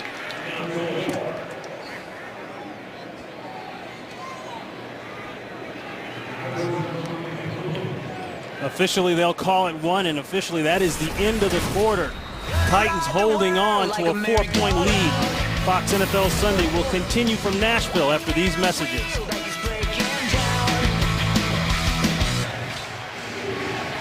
13-year vet Sean Jefferson, 13 years in the league as a wide receiver. You think he still has that intensity? You might want to go back inside and get some gear on Sean. I think he's about ready to play. Now, if that doesn't get you going, nothing will. Jefferson handling the wide receivers, and he's got him cranked up right now. We start the 4th quarter. 2nd and 8 throw, holding a long time, but he finds LaShore. LaShore just throws a stiff arm out there, lunges forward for the first down. Working there on Zach Brown, a pickup of 9. It looks like we have a flag here in the play. Yep. In the backfield. Personal foul, roughing the passer.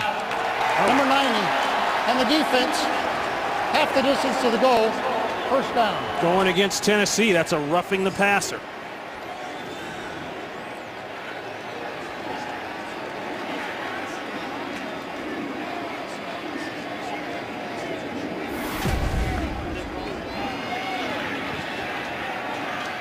They're going to have to change something up in here now. They play so soft with their zones and some man-to-man, but sooner or later they're going to have to pressure him and bring a little extra heat here, I think.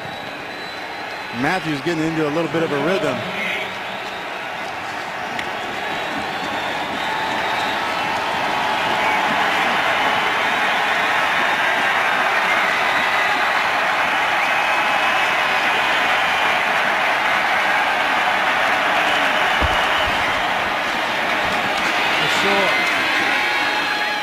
Inside the 5, maybe down to the 3, but another flag is down.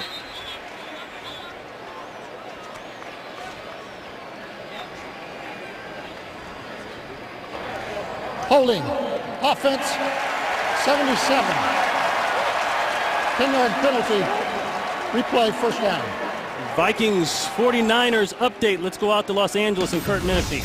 Well, the Niners had cut it to 4, but the Vikings are taking control again. Christian Ponder and Kyle Rudolph hook up for their second score. It's 24-13, and the 49ers just fumbled. Minnesota recovered. Ryan and Mike. Well, the Vikings won't go away. They got it together. One of those old Metrodome loud games. You've been in a couple of those, Coach. Yes, I have, indeed. That was the first penalty on Detroit's offense today. Fake the end around, now give to Burleson. Burleson takes a hit, keeps on going. Tries to get some of that penalty yardage back, working inside the 15. Hit there by Robert Johnson, along with Derek Morgan. That's a tough penalty, holding down in close like this. Now they've got to get that ball into the end zone. And again, on the other flip side of this thing, Tennessee's able to hold them to 3. That's a huge get for them. 4 yards on the play. Second and goal. I didn't think there's any question. They got him in a slot up here. That's Calvin for a reason. Let's just see if they didn't try and get him the ball here. Nope, they go to slant the backside. That's Titus Young. The corner on the backside of this defense on cover 2 is very, very soft. Matthew Stafford come up, look at the cushion he's got. I believe he really did want to take Calvin here, but this cushion is so big and he's so far off and outside. That's a built-in slant on that play where he has the option to make that throw. That's Burner in the corner over there.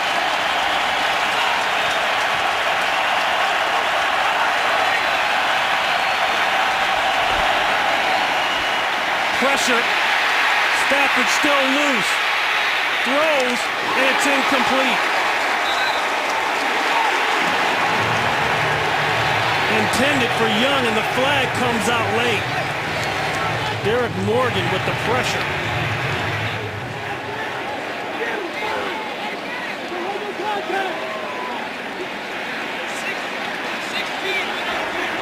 Illegal touching, number 16 went out of bounds and was the first player to touch the pass.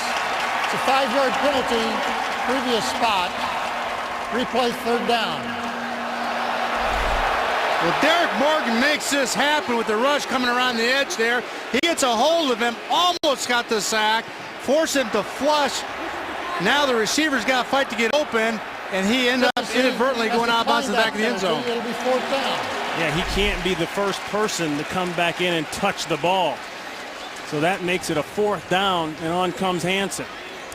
Well, and this all happens because of that penalty, the discipline of it. You go back as a coach, and that frustrates you because, and you know, Detroit feels like they should have 7 here instead of the 3. And on the flip side, obviously, Tennessee, this is a big stop for them. So Hansen with 3 field goals today, looking for number 4. This is 26 yards out.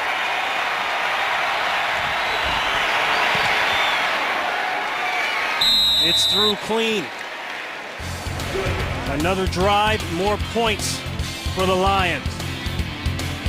We've got a 1-point game.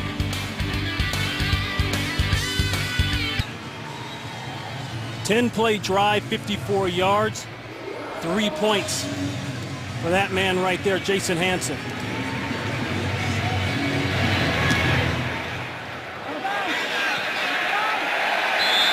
And that ball went out of bounds. Looked as though they were trying to kick it to the corner. By rule, the ball will be placed at the 40-yard line. First down. 40-yard line. I'm just wondering if the punting's hurt him. Jake Locker coming up for the Titans. He leads by 1. Today's game on Fox is sponsored by Bose, the official home audio sponsor of the NFL. By Budweiser, great times are waiting, grab some buds. And by AT&T, the nation's largest 4G network, AT&T. Rethink possible. You take a look at Burroughs, you can see that ankle over there is taped, his left ankle, and shoot, I don't know whether that's something he's got going on or not, if that's affecting his kicking. Working into that net, coming off 2 back-to-back misses. There's a handoff to Johnson. Tulloch on the tackle. Let's go down to Christina. Hey guys, right after the opening kickoff, the trainer started working on Barones' leg, but I asked him if he was okay. He said, hey, I'm fine. But since then, he's missed those 2 field goals, so we'll see. But yeah, he told me he was okay, but yes, that ankle being worked on earlier in the game. Okay is generally not a good word. There's a shot of that ankle and earlier kickoff, not taped up. So something happened somewhere. It was a loss of 1 on that last play. Lions creeping up, and man-to-man across the board. Ball is loose, fumble recovered by Detroit. Kendall Wright had it. Houston knocked it out. A real good job with this release. Real sudden out of the ball gets on him real quick. Just got to put it away. You have to put the ball away. The ball's out there too long. Good strip by Houston. Came through with that right arm. Of course, that's something you practice every day as a defensive back, but that was a well-executed strip.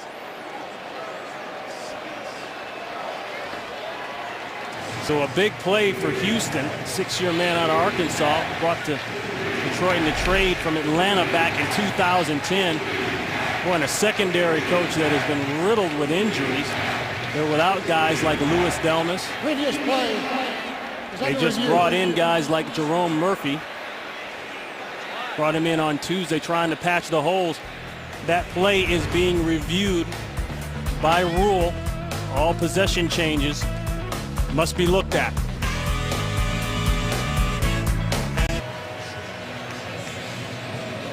Here's another look at the fumble. Yeah, cover the tip. His hands on the outside of the ball. You got to tuck that tip in your underarm there, under your right up under your upper arm, and then cover the tip with your hand. He just didn't get put away well enough, and of course Houston did a good job stripping it. And the question is now, does he have possession? Does he make a football move? I do see him turn, and I believe he did. Does he look like he steps, tucked it. Yeah. He had time to get the ball put away and take 2 steps. I would imagine he did. After review, the ruling on the field stands. The receiver lost the ball. The first down. So they go with the call on the field, which I do believe is the correct call. And it's a turnover, and the Lions will take over. Take over inside Titan territory.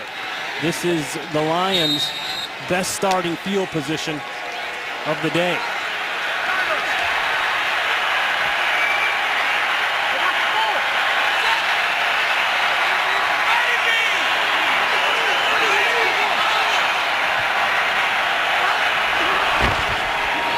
Draw.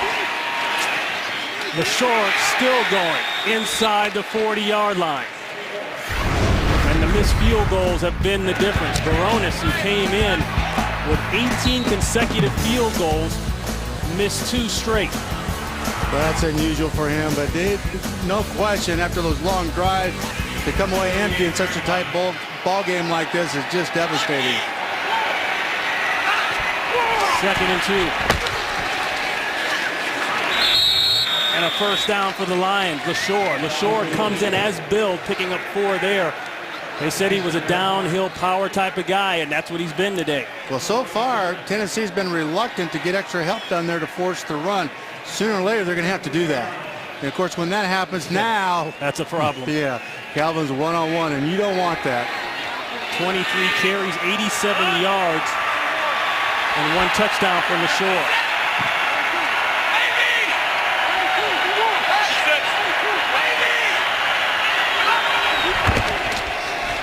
A lot of motioning, but another handoff to LeSure. Takes it up to the 31, a pickup of 3.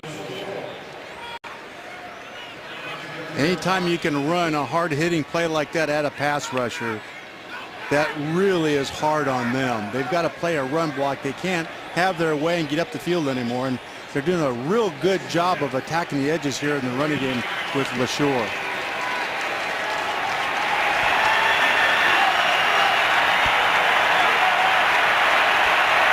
This is an empty backfield.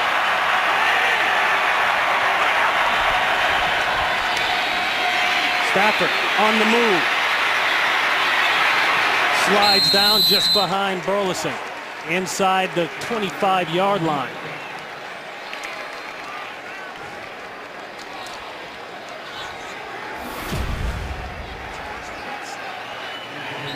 They'll call it a pickup of 7, but we're looking at the spot right now.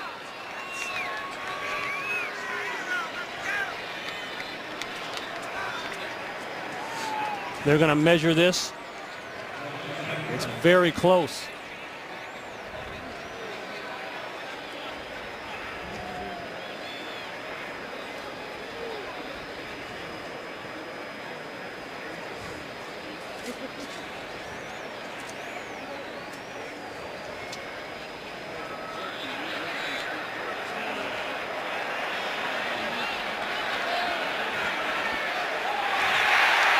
And that is a first down. Out to Los Angeles for an update. Here's Kurt Menefee. Well, the Bengals have sacked RG3 5 times. He has only 88 yards passing, but who cares? Game is tied.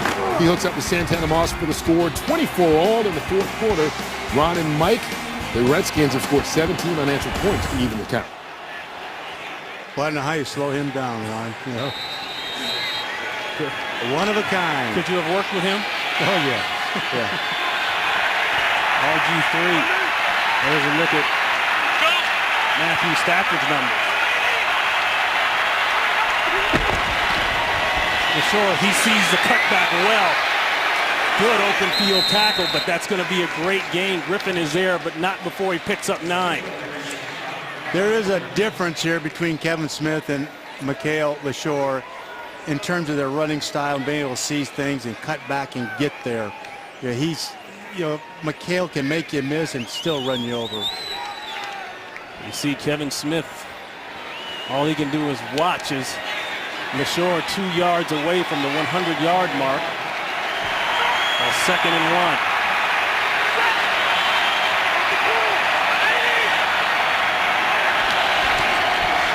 LaSure again.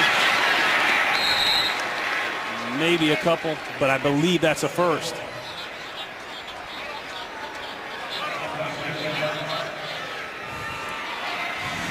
Well, they're trying to get this thing in the end zone, but they're doing it the long, hard road. Take time off that clock, get it in the end zone, and put that offense on the other sideline in jeopardy. Try to back them up, get the ball back. One more possession, call it a day. Well, it seems like the Lions have the best of both worlds right now with the way LaSure is running the ball as he goes over the 100-yard mark. Yeah, and covering here with the receiver.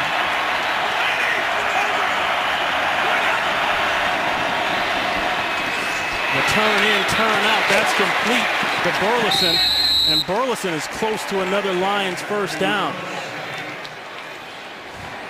McCourty on the coverage and the tackle, a pickup of 8. Here's what happens. They're going to get Calvin in the corner back over here. He's going to come out and hold him right there. And the corner comes down fast enough where you thought, well, maybe you can get Calvin the ball. Take a shot to the back of the pylon. 1-point game, the Lions. Ball down to the 5.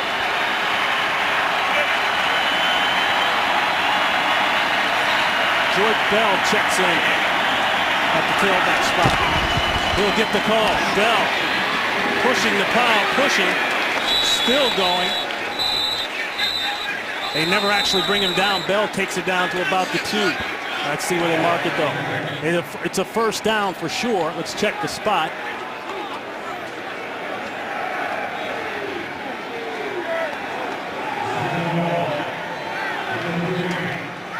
Okay, so they'll mark it at about the 3-yard line. Lions back into the no huddle. 7 minutes remaining.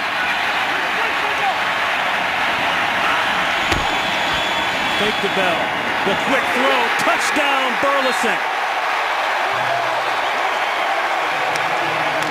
That's a hard combination. And the safeties are parked there. Those linebackers have got to attack the play fake. And well, that's going to lock teams out of red 2 down in the red zone, that cover 2 stuff. But you can see he thinks the DB thought really he was going to block him. He comes off him. Of course, there's no linebackers. They sucked up on the play fake, and easy money, as they say. Burleson, 7 catches, 51 yards. That was a big one as the Lions line up for two. Burleson in the slot up top. Megatron down at the bottom.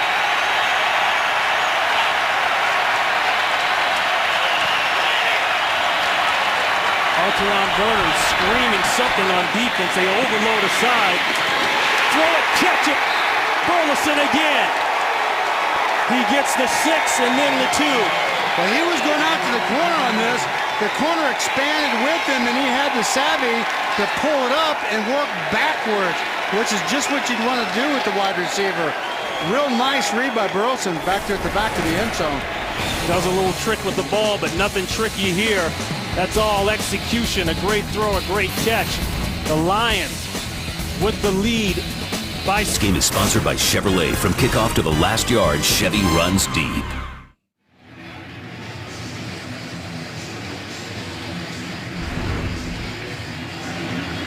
The Titans scoreless in this half. 18 unanswered points by the Lions. This is Reynaud from way back. He's got Elena. Huge block. And he could go. He will go. Pulls up, but it doesn't matter. No flags. And that's a 105-yard touchdown.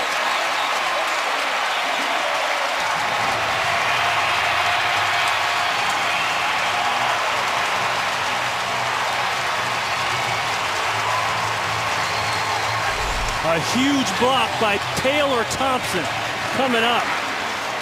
Oh, my! That's a slobber knocker. Full face wipe. If you're the other coach. I'm telling you.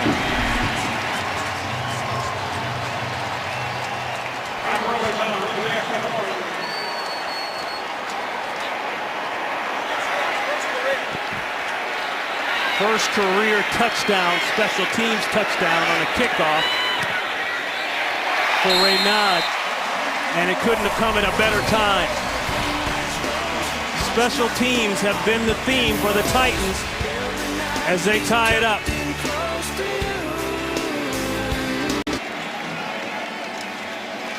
Boy, it's been a tale of good and bad for Tennessee. You saw Thompson on the left. He just took out Jonte Green. Yes, we'll he show did. that again in a minute. The good has been the punt return for the touchdown off the throwback, and then that kickoff return. The bad has been the 2 missed field goals by Baronis. Whatever way you want to slice it up, we've got a tie game here in Nashville.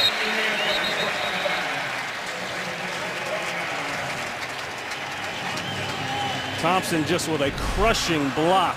Take a good look at this. If he's gonna get him right in his sights here, and kaboom, hit and lift. That is a slobber knocker. You know what a slobber knocker is, right? Oh yeah. Yeah. Helmet goes sideways. You got slobber on the side of your face, and you're wondering which county you're in when you get up off the ground. Mouthpiece goes.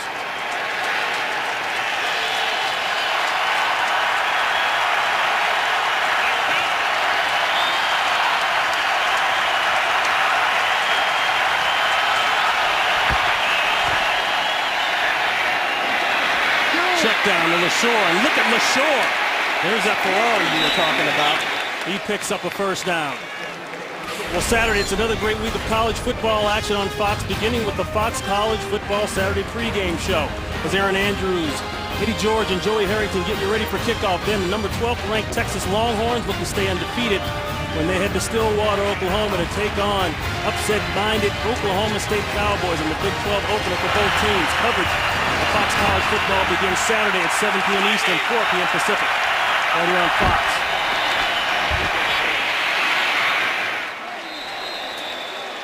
Flag out. That's LaShore again.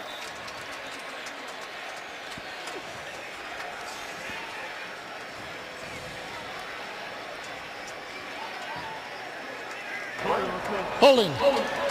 87 offense. 10-yard penalty. Replay first down. That's Pettigrew. So, Coach, you're sitting here now just under the 6-minute mark. We're tied up.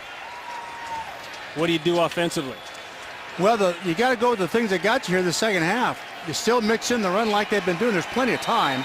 And then be patient with your shots to Calvin. But Calvin, for them to be successful, he has to get a chunk or two in this drive. The second half, they got the ball to Calvin Johnson, especially inside the numbers by the hashes. The check down on the shore. Great open field tackle. Doesn't get much better than that. Akeem Ayers. Well, they've had two big holding penalties now, one down the red zone where they ended up with 3 points, and of course here puts them in such a difficult situation in a must-score drive for them. 4 yards on the play.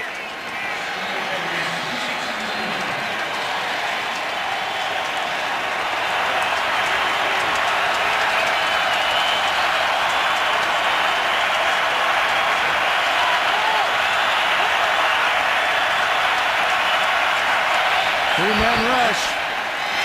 Inside throw to Burleson. Burleson will just set up a very long third down. Verner on the coverage, a pickup of 6. Under 5 minutes in running.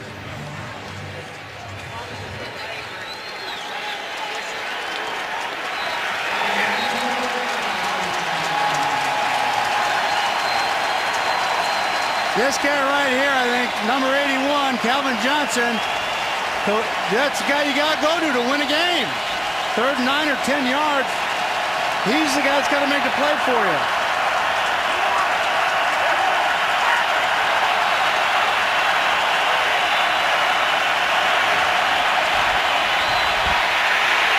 Pressure sack. Ayers, huge play.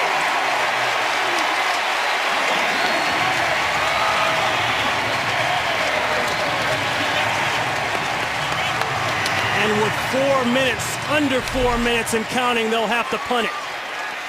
Well, you can see him coming off the edge here. This is one of the very few dogs or blitzes that they've shown all day, and they're very effective. They kind of lull asleep there. They didn't expect him coming off that edge.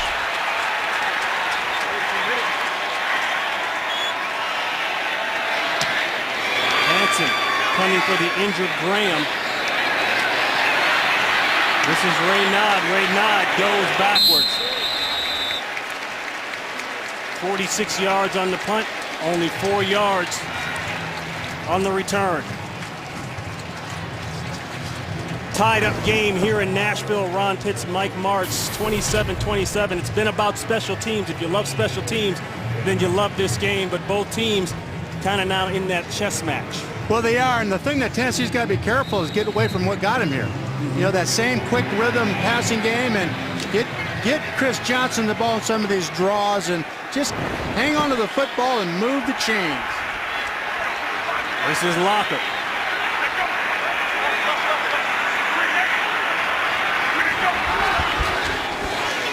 Locker will call his own number. A flag is down, and they might get the tight end from moving toward the line of scrimmage.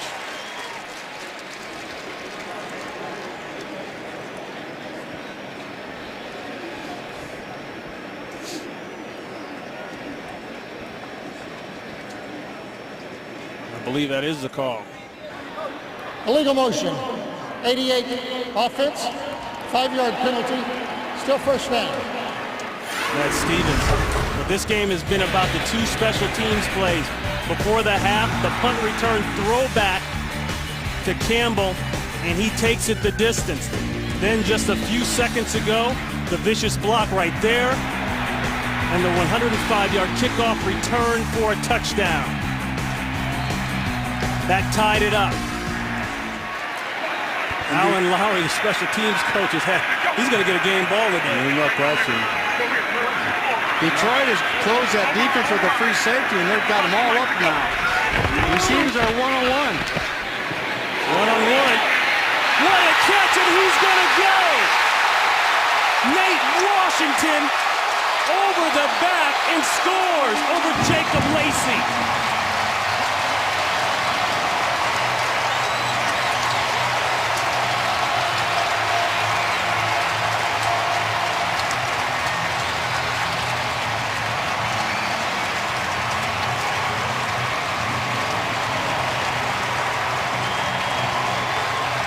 .71 yards for Washington.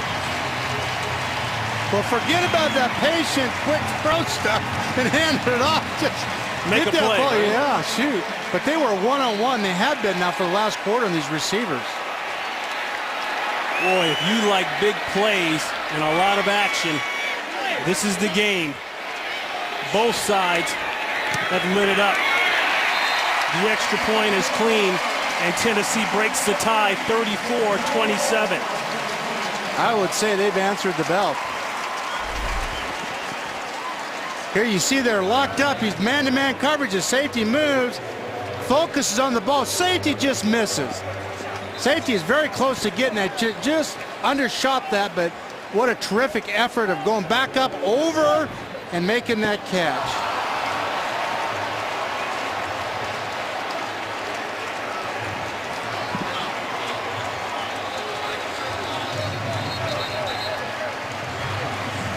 And for Washington, that ties a career long. His totals now go up to just 3 catches, 112 yards. And if I were going to sum up this game for Tennessee, it's making the big plays at the most opportune time. Well, I don't know that they made a play all year, a big play all year until this game, and now they got a plethora of them. Titans come into today's game averaging 11.5 points a game. That's last in the NFL. And they just explode with 34 here as we hit the 3-minute mark to play. Well, you got to give credit to Chris Palmer and his play selection and his game plan. He's done a very fine job.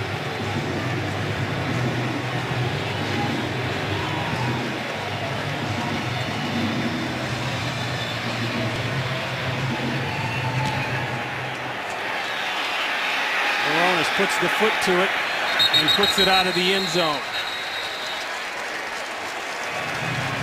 Well, coming up after our game, Fox Sports is proud to bring you exciting coverage of the Barclays Premier League as Liverpool takes on Manchester United in a game filled with controversy between two of soccer's most bitter rivals.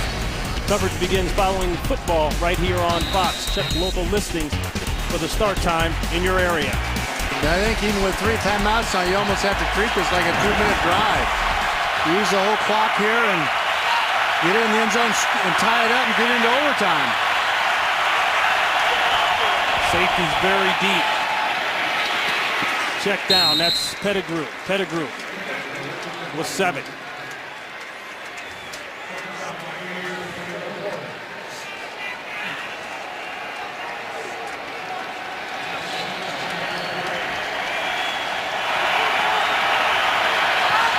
Lions with 3 timeouts left, as coach has just mentioned. Inside. There's Johnson. Got back to it on that drive. That's a pickup of 15 and a first.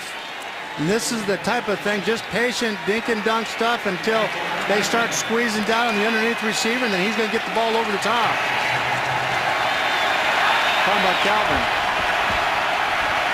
Long out, and it's complete. Well, that ball's in the air a long time. That's Nate Burleson. Mouton on the coverage, pickup of 7. You'd like to make sure that they're not able to get out of the ball, out of bounds with the ball and stop the clock. You just have got to make sure that you hem these guys up and make them make an error. Get them into that 36 plus and make them try to make one of those third downs. And they've not been very good at that today, Detroit.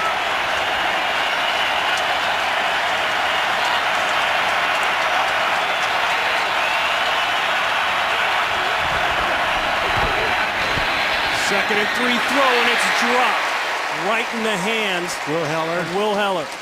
Boy, he just absolutely right off his fingertips. It's a tough catch, but I know Will should have had that. It went right through his hands. Hey, he's a tight end, right? You know, you gotta find some love for those tight ends. They're looking for a lot of love here. With 4 down territory, it's 3rd and 3. 2 for 10 on 3rd down today.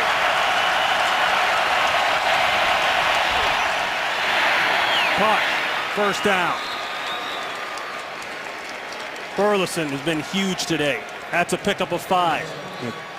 They should take it down to 2 minutes. They take it to the 2-minute warning, take it across the 50. This is the 2-minute and they've warning. got 3 timeouts in their pocket. Looking pretty good.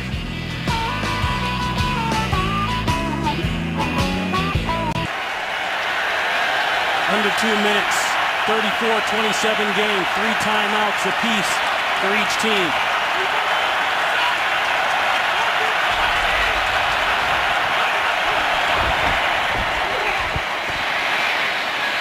Checks it down. Out to the 35-yard line, that's Joyke Bell. Well, they're in great shape with these timeouts. They allow that ball to be checked down like that against cover 2. They've got plenty of time just to advance that ball down there. They don't need to take that timeout until it gets down there in that 40-second range. 13 yards. The out, knocked away. Intended for Burleson. Alteron Burner broke on the play and broke it up. That was a very nice play by Alteron. He really stuck his foot in the ground and timed that throw very well. That's a big play right there in this drive. Coach, when do you use timeouts if Well, you're Detroit? it's by field position as well. Usually if you're out, you wait for a chunk, but they're close enough in here that you can hold off these until you get down to that 40-second area. Right, and I know as long as the clock is stopped, it's not an issue. It's when it starts running again on an inside play, like right here. Ball is taken by Burner. He'll score. He ripped it out of the hands of Brandon Pettigrew.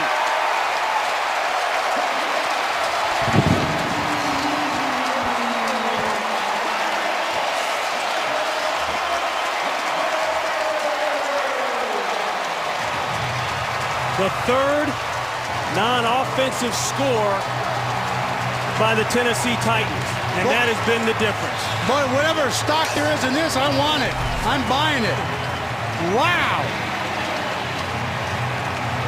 Wants to go too quick with it, just turning it up the field, stripped it, both hands on the ball, and pulls it out. Pettigrew got a little cue with that. Just protect the ball and get around and go. Alteron Burner with the play of the day. Talking to Mike Munchak yesterday about this defense, along with Jerry Gray, the defensive coordinator. They talked about how smart this young man was. He was versatile, could play a lot of positions. You talk about a heads-up play right there. Well, the play before, he drives and knocks away a long possible gain over here in the sideline. Then he comes up big with that strip and touchdown.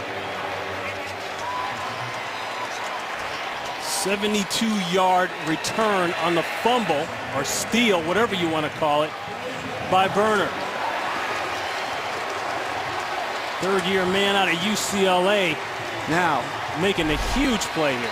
What kind of job has Mike Munchak done with this football team to get him back after those 2 losses? Everybody was ready to throw dirt on this team, but not Mike, you know. Boy, he has done a fantastic job of managing this game, creating some big plays against one of the most explosive teams in the National Football League. They lost the opening game 38-10. That was the second game, actually. The San Diego Chargers lost the opener to the Pats here at home, 34-13. Outscored 72-23 in the 2 losses and couldn't run the football. So what do? They find new ways to score. No question. They've scored every way you can, basically, in the kicking game, defense, offense.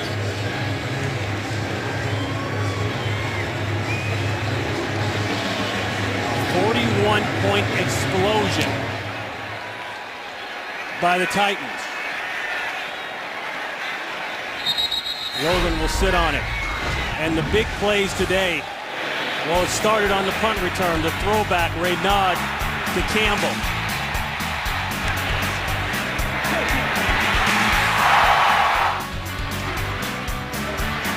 And the average length of a scoring play on these long touchdowns has been about 74 yards. This is a full-length feature movie, Ron. You got 2 kick returns, and then you got a steal on a fumble. 21 straight points. They switch it up. Sean Hill will go at quarterback. Completes that one out to Joik Bell. So the Lions come in 1-1. Drop one out in San Francisco to a very good team as a timeout is called. Try to get on the road here, get some consistency back, get some momentum. Well, I think they had a slow first half. They didn't have the normal big plays to Calvin and some of these other receivers that they normally get, particularly on first down, and they came out at halftime, and really Tennessee hadn't done anything dramatically different. They just played a 2-shell, and for the most part either played zone or man with it. They made a key play off the edge, you know, with one linebacker dog, but other than that, they've been very, very good at tackling and recovering to the football, playing good, sound, fundamental football. We went from a 27-27 game just a few minutes ago to being blown wide open. That complete to Johnson.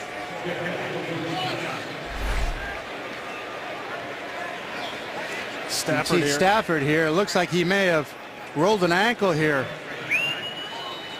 And look, he comes into a limp there. You can see him limping off the field. Shoot, I hope that's not the case. It was something very minor. Just hope we get him back next week. The previous play is under review.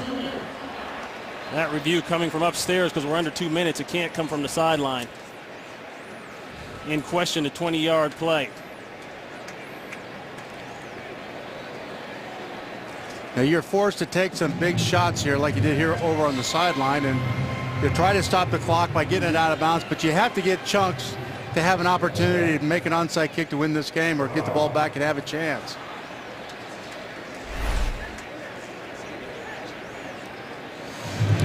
And that's what he does so well. Both feet are in, tucks the ball away. They've tried to get him that route many times in the game, and it's been checked down underneath it. And Sean Hill just came out and said, you know what, I'm just going to put it out there. My guy's going to get it. There it is. You can see the flat defender over here, and the deep defender was back here, and you split him with that route. You try and stick a receiver in front and sneak him in behind.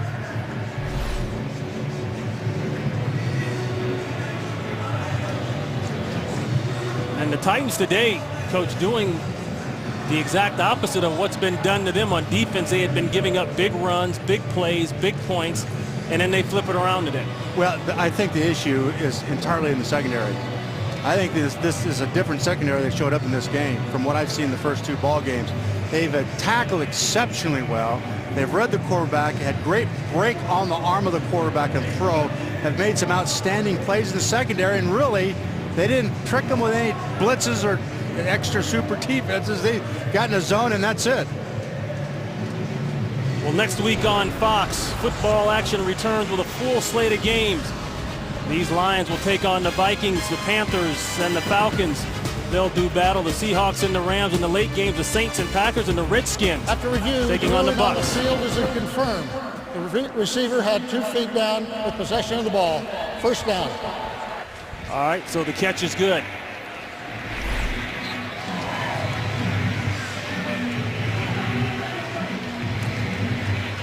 There's only one receiver in the league that can make that play. That's the one that made it, right? You got that right.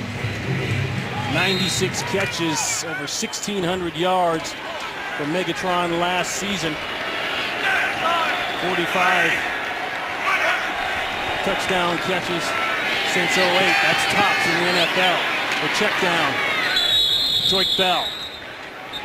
Yeah, you got to burn the timeout here because it takes too long to huddle up to get the line of scrimmage. Anytime you, Detroit. any general rule is you get a play over 20 yards, you try to go ahead and burn the timeout so that it takes so much time for the offensive linemen who have been backing up to get down to that line of scrimmage. So when you're out in the field, That's usually a good rule of thumb when you have 3 or 2 timeouts in a 2-minute drill. 20-yard chunk or more, go ahead and use the timeout because you use so much more time just trying to get lined up at the line of scrimmage. So the Lions with one more timeout left.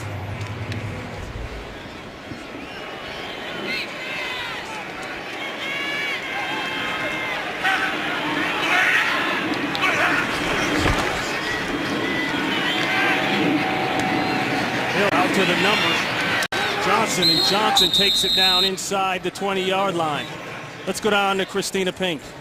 Hey guys, quick update on Matt Stafford. He has a strained leg muscle. Again, a strained leg muscle. That's what I've been told by the Detroit officials, that he has a strained leg muscle. Won't be returning to the game. Yeah, he's definitely walking like it. Well, let's just hope it's nothing that's going to keep him out for any length of time. He's such a good player.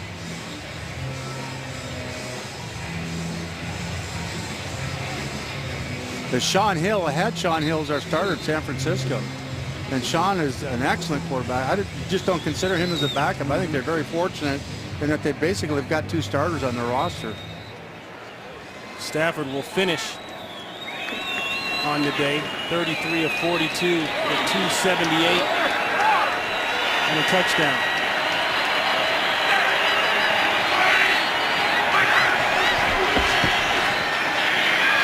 Quick throw outside. That's Bell, and Bell will have the first, but they got to get on the ball. No timeouts left.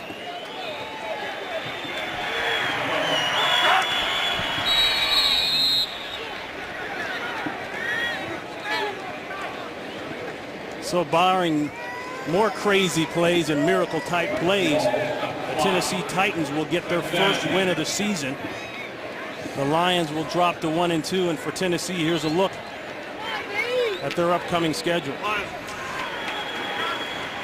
But Houston, that's a big chore.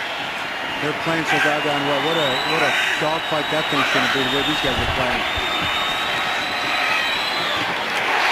Thrown inside and intercepted by Teron Burner.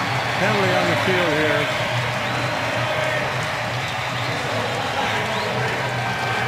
Looks like roughing the passer. Yep. Roughing the passer. Oh, yep. On the defense, half the distance to the goal. That'll be the first down. And that will take the interception away, and the Lions will hold on to the ball. Sean's trying to move him. He gets the ball off, and there's no reason to throw him to the ground. There's just no reason for that. That's dumb. So they'll go half the distance to the goal, put the ball at about the 4.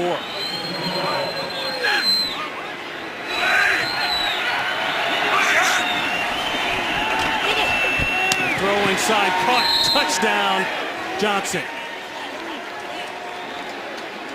Well, that corner was still soft on him down the red zone, and Sean looks out there and sees that. You always have that slant built in on the backside of 3 receivers, and he gets right back inside of the corner here. The only thing that can take it away is a DB right here, and he can't get there. There's a seam right back inside there for the take, and of course he raised up and took it easily.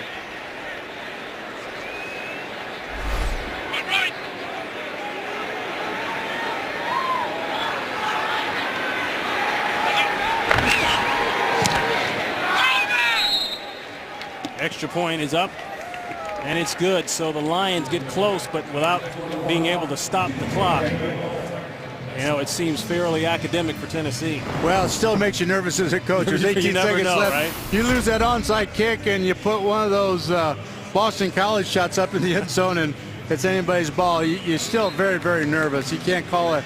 You just can't say that this thing's over yet as much as you'd like to. But you know, this will be interesting on the onside kick to see how it's kicked now with Jason after he's had to punt the ball. We saw him on the one kickoff. Right. Looked like he had a bit of a shank, and I'm sure the punting duties had an effect on him.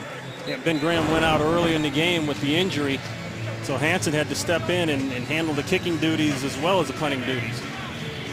Well, Jason, I remember being at Detroit with Jason. I don't know if there's anybody in the league that does this onside kick better than he does, where you hit the top of the ball with your foot, basically the upper quadrant, and it rolls twice, and then usually on the third roll, it kicks up into the air, and of course that's when you want to make a break for the ball. Hansen 3 for 27 on onside kicks, so they've gotten 3 of them. And like you say, boy, the way this game has gone, anything can happen. There's the bounce, and there it is, and it's picked up by the Lions. You just don't know. You just don't know. You just, as a coach, you just don't know. Amari Spivey picks it up. It bounced off Damian Williams, and the Lions hold on to the ball. They're back in it.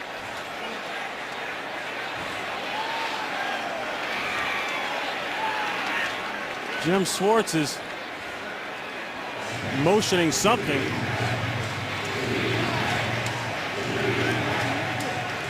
We'd like to welcome all of you who have just joined us.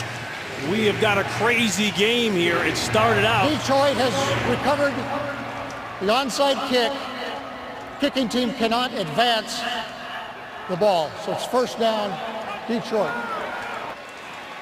So the Lions will take over. This game started out with Tennessee in control, and then all of a sudden crazy plays started happening. Throwbacks on punt returns, kickoff returns for touchdowns, and then this here, the onside kick recovered by the Lions. Just when you're 18 seconds left and everybody's ready to go home, they get this onside kickoff and they get it. Now this is what makes coaches get out of coaching. So here we go, no timeouts. Ball's loose, it stays in bounds, picked up by Tennessee. What do they call it? Incomplete, I believe. Incomplete? The pass is ruled incomplete. Second down. 5 seconds left. Burleson hit. Now we're under 2 minutes. The challenge has to come from upstairs. Timer, reset the game clock to 7 seconds. Boy, that's close. Did he make a football move? Did he possess the ball? He didn't get the ball put away, and he took one step. I'd have to agree with the official here. Thank you. He has to get control of that ball and make a move common to football. You'd like to see him get into that second step, and that didn't happen. I think it's a good call. McCourty with the hit.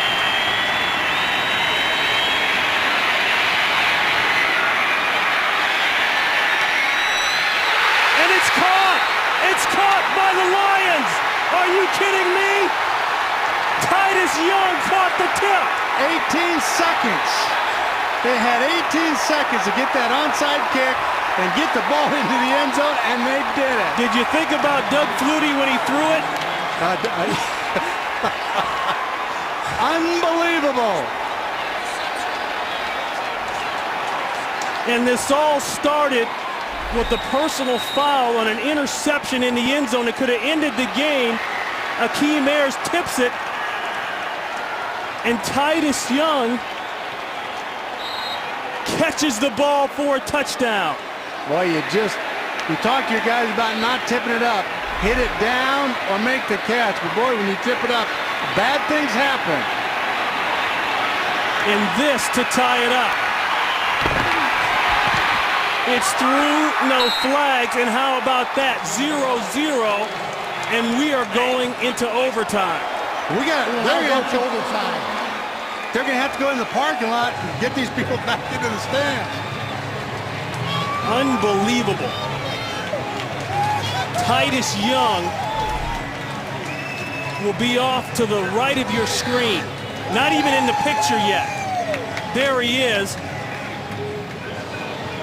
Well, and you practice that.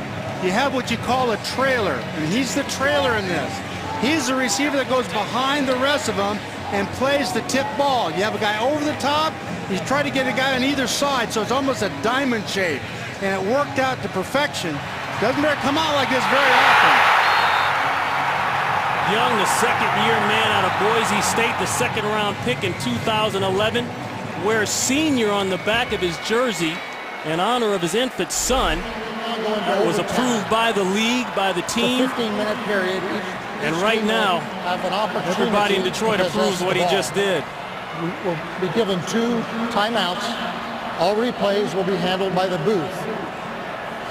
If the first team that has the ball scores a touchdown or there's a safety scored, then the game is over. Understand? You have his heads, so he'll be the call is heads. If it is tails, you'd like to receive. Okay, let's rotate around. Titans will win the Tennessee has won the toss for toss. Detroit. And we'll see this. 2 touchdowns in 18 seconds. We've already had one Music City Miracle. I guess this is the Motor City Miracle, but we're still playing.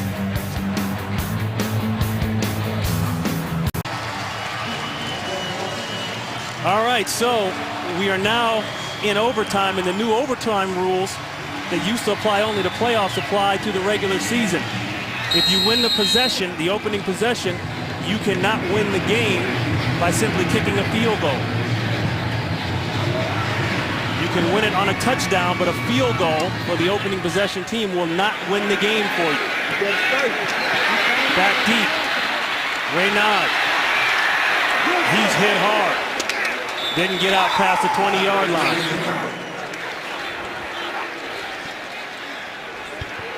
I think they continue what they've done all game. They've moved this ball very, very well.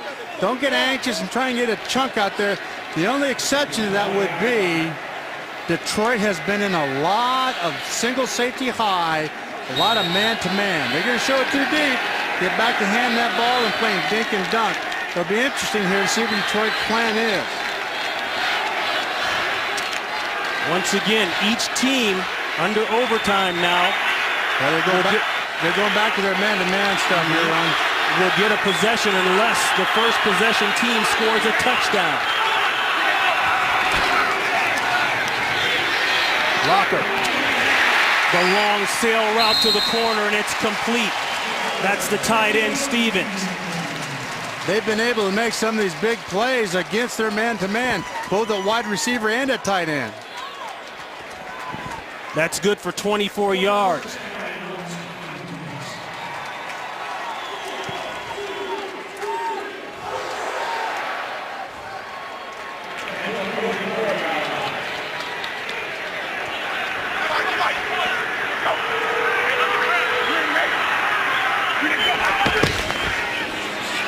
Toss, he's looking to go the other way.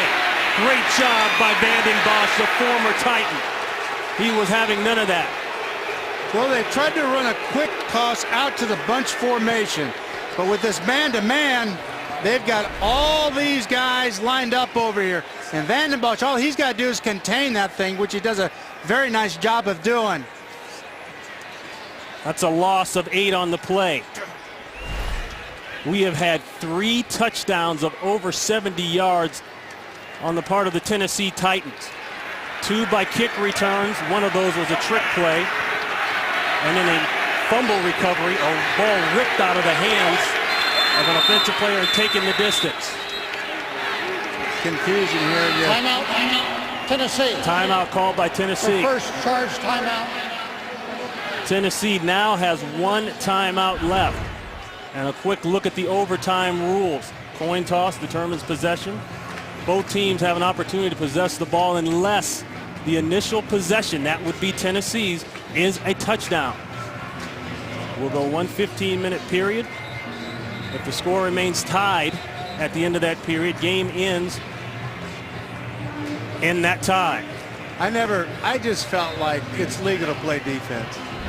You know, why give both teams a chance? I've always felt like, you know what, stop whining about this stuff. I don't like this. If somebody comes out, takes it, goes and wins, good for them. You can play defense. It's legal.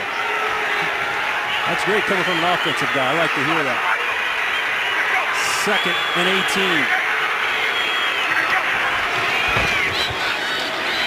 Quick throw again inside. Stevens, his 2nd catch here in the overtime period. He picks up 7.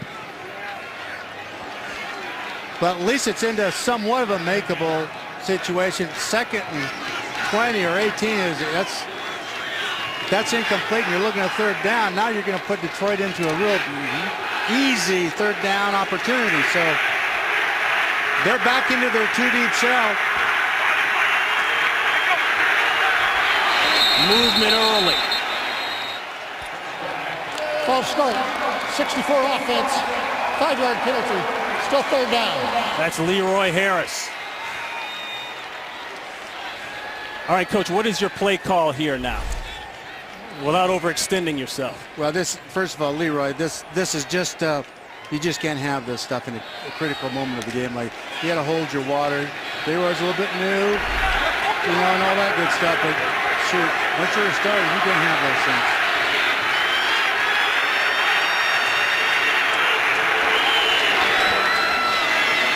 Third and 16, Locker out of the pocket. He's going to take it. Gets hit, goes down about 5 yards shy of the first down. We had a flag way downfield in the secondary, downfield. so usually that's a defensive holding. We'll see. A broken play, and everyone is motioning toward the lines, but let's wait and check in with Gerald Wright. Big discussion now.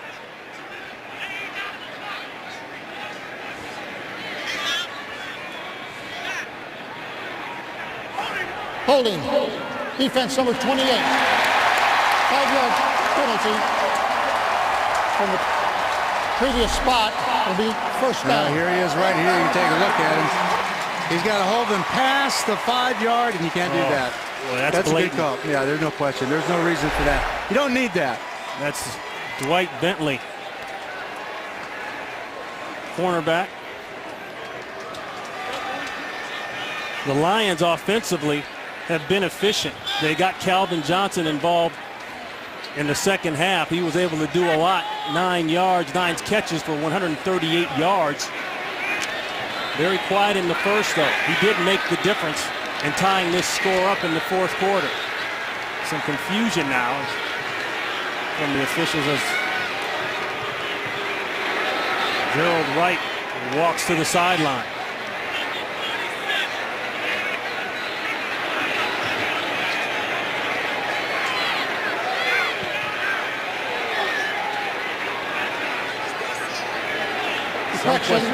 The defensive hold is added on to the end of the run.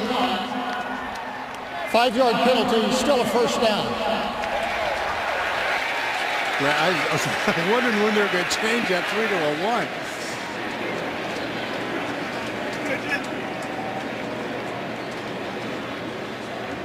1. All right, so they get it lined up. They'll spot that ball officially at about the 48-yard line of the Lions. With these guys on the outside now, boy, they will be smoking off the edges.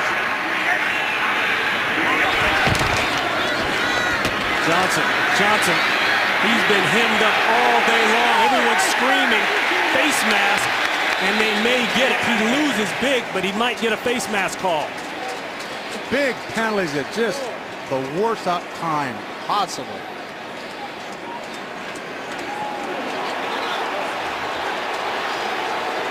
Maybe he got the jersey. He may have gotten the pad. There is no foul for face mask. The defender grabbed his shirt. He grabbed it initially, but then went to the jersey. Boy, What do you think? Don't give me that. That's a full face wipe. Face wipe right there. Yeah, tilt the hat, wipe your face, take a breath. I saw that face mask turn. Yeah. It ends up being a loss of 8. Seam throw. Caught and a flag. Tulloch on the hit and still down. Looks like it's a helmet-to-helmet shot potentially. We'll see. That's Stevens. Yeah, that could be the helmet-to-helmet.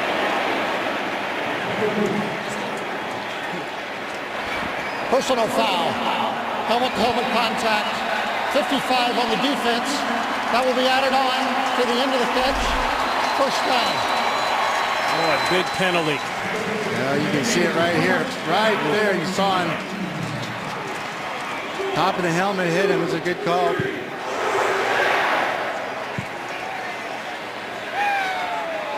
I've been very impressed with Jake here and the accuracy of the throws on key down.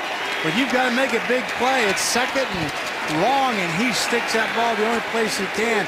Very composed and quick with the ball under pressure. So Stevens comes out. Taylor Thompson will check in his place. The previous play is under review. And that play is under review. Well, The flag thrown. The league very clear on that rule. You know, a defensive player hit helmet to helmet. Well, he's defenseless. He didn't have time to protect himself, and that's the ruling, and that's when they look at this, I'm sure that's what they're going to see. But getting back to Jake, just to make a point, he's moved this football team extremely well during the game and made some incredibly accurate throws.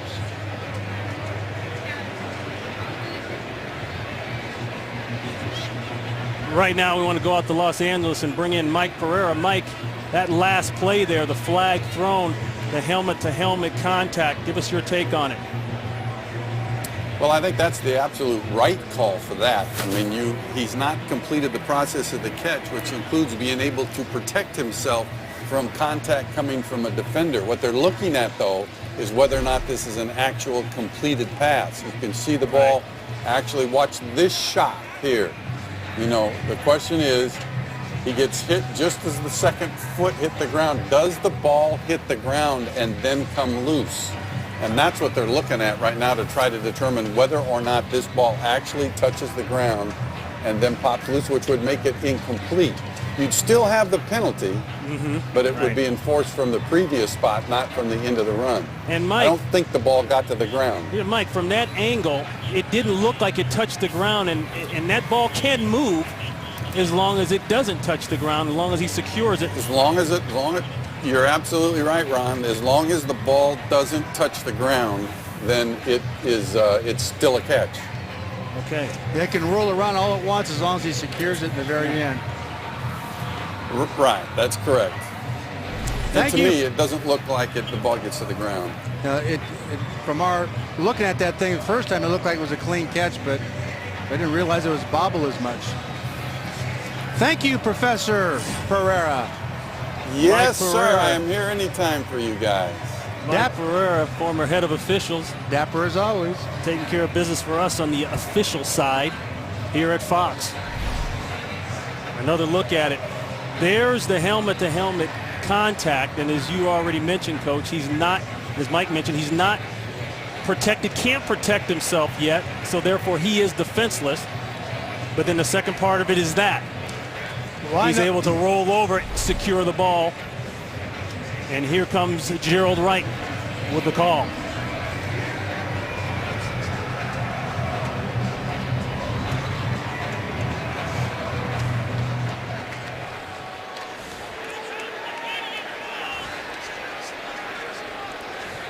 After review, the ruling on the field is reversed. The ball hit the ground.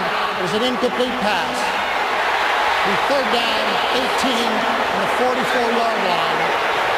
Yeah, there's an example of... Timer, reset the game clock. There's an to example of 12, replacement 14. officials versus non-replacement. I don't see that ball hit the ground. Can we freeze it right there? That's about as close as it gets right there. I'm not so sure that it does touch the ground either. It's very close. It's a hard call.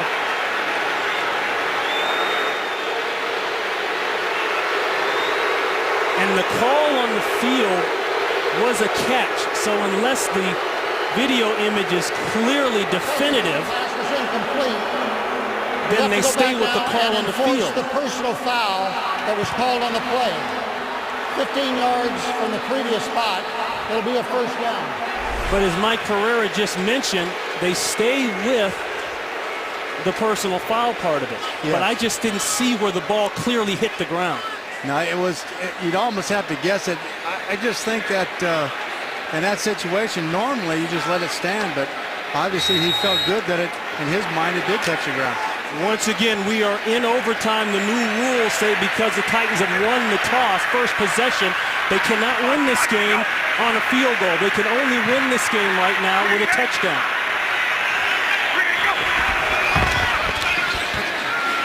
Inside, knocked away. And they've gone back to a lot of man-to-man coverage, isolating these big receivers. We should have an opportunity outside of one of these guys. Intended for Kendall Wright. Ron Pitts, Mike Martz, Christina Pink.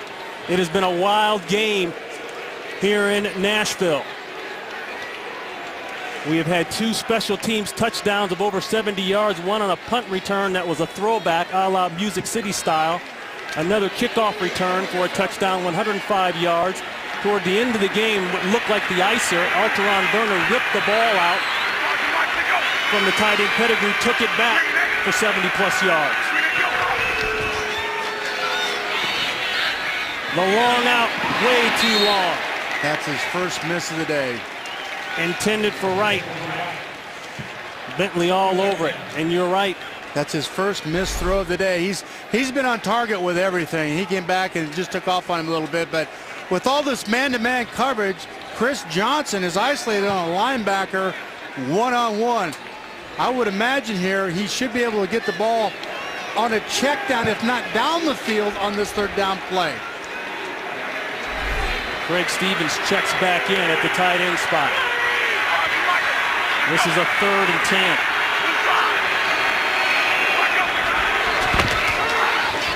They pick up the pressure, the out. It's caught. He didn't miss that. Damian Williams. They've got these corners isolated one-on-one, and I think they just keep going to the outside guys. If they want to stay man-to-man, the matchups out there, I believe are there in favor. Gee, you keep throwing it out there. Damian Williams, 13 yards, his first catch of the day. For the Tennessee Titans, they are 0-2. Chris Johnson, their star running back, hasn't been able to get going this year as of late, and comes into this game with 21 yards rushing, if you can believe that.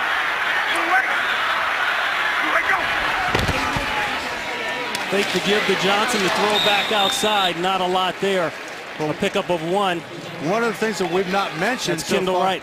Excuse me, Ron, what we've not mentioned so far is how well this offensive line is protected, Jay.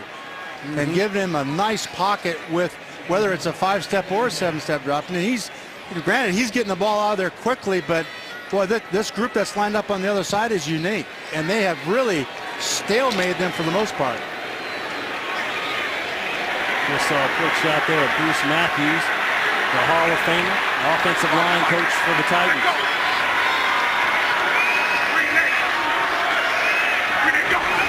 Second and 9. That one sails late.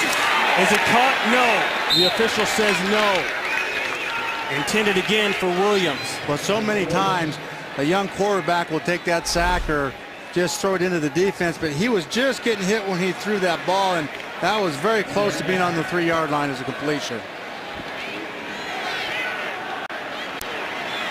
Again, we've reiterated this over and over. You see the hit here, the push, just as he releases, Sue gets through. The game cannot be won by Tennessee right now on a field goal. They want to end it now. They've got to score with 6.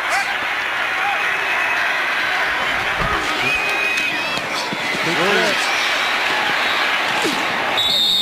Out of bounds, close to the 10-yard line.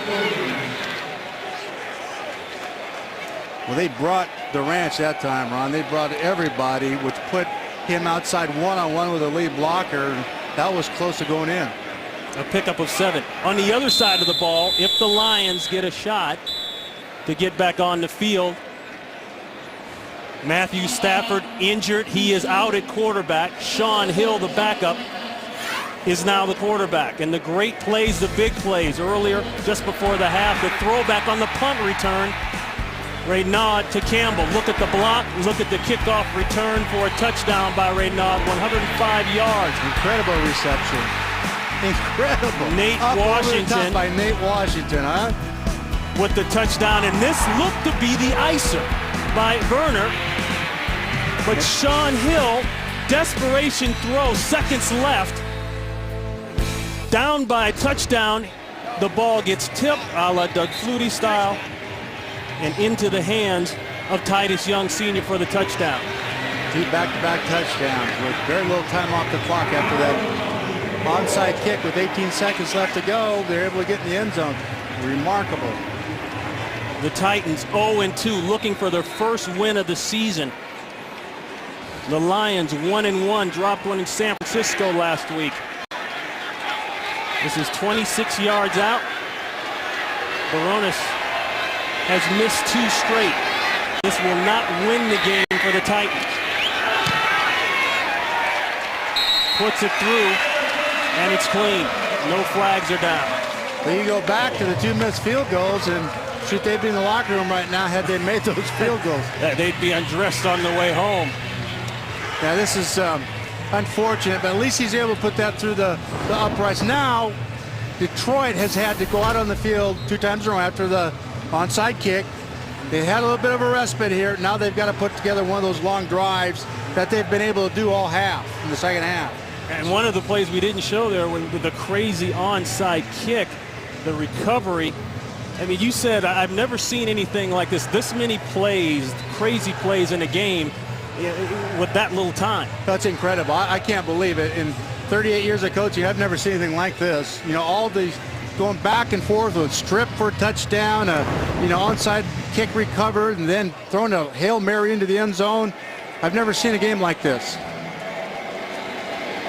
Once again, Shaun Hill is in the game at quarterback. Matthew Stafford injured, trying to chase down Verner on that long return for a touchdown. And you coached Shaun Hill. Well, I was just about to say, Ron, you know, normally you have a backup in there. Defensively, you're feeling pretty good, getting him off the field, but I don't think you can consider Shaun as a backup. Obviously, he started for us out in San Francisco and was remarkable, did a terrific job, and whenever he's come off the bench here in the last couple of years, he's really played very well. Hill, 11-year man out of Maryland. He's been a starter before, seen it all before. And that's a key. It really is.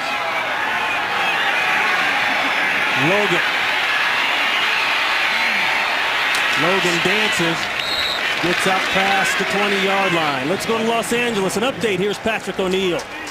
All right, Rob, thanks a lot. Pittsburgh at Oakland, rivalry. Darren McFadden, his first touch of the game. He would go 64 yards, just make it into the end zone. Great run there for McFadden, tying things up. Pittsburgh and Oakland, 7-7, Ron and Mike.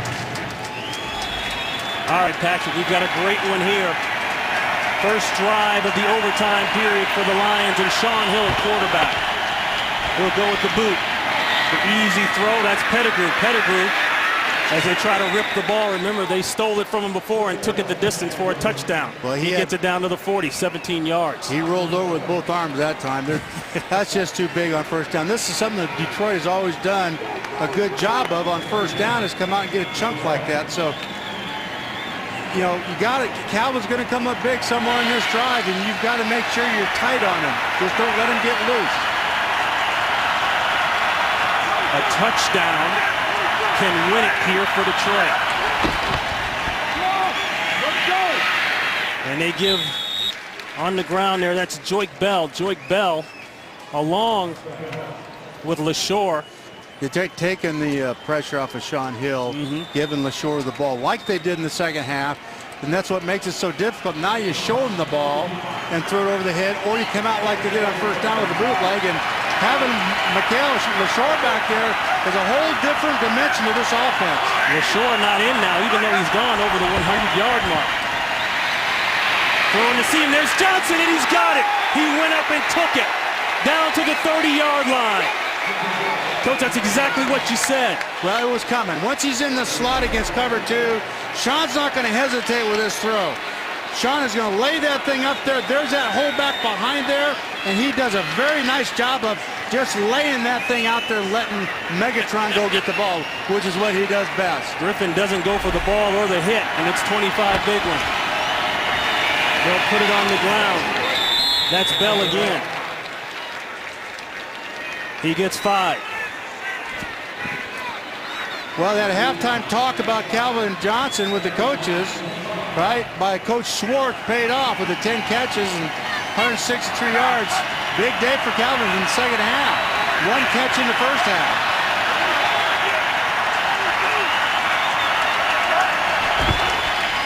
Hill gives to Bell. We're not seeing LaShore. Bell, he doesn't care. He takes it for a first down. Verner holds down the tackle, a pickup of 9. That's just old school football. I think Bell might have the leather helmet on, for crying out loud. That's old school right there, rolling that thing up in there, moving that pile. Bell, second-year man out of Wayne State, brought in as a free agent last year.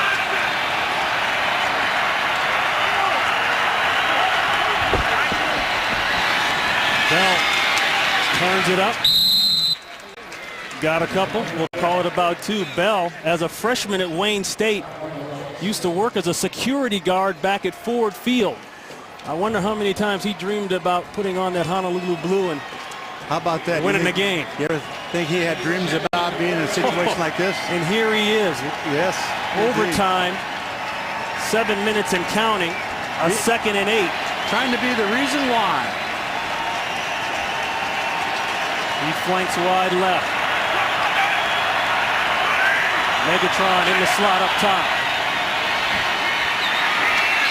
Bell. Did he catch it? No. They're saying incomplete.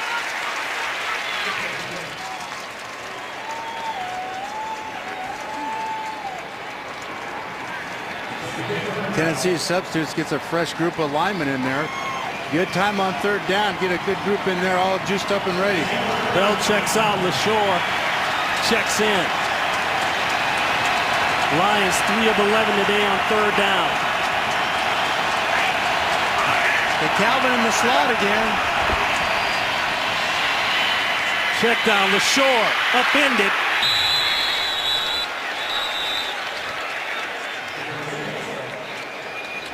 That's what's so hard.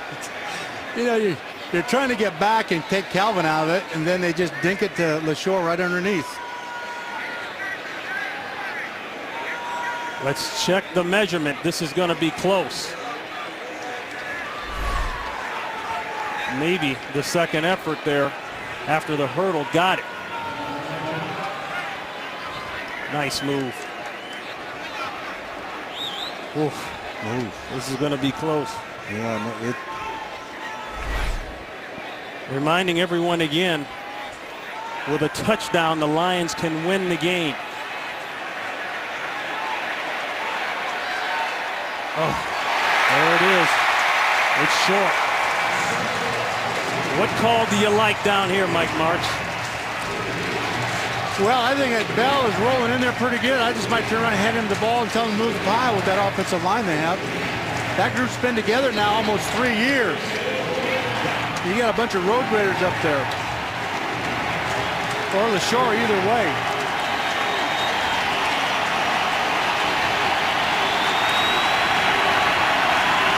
Fourth and inches.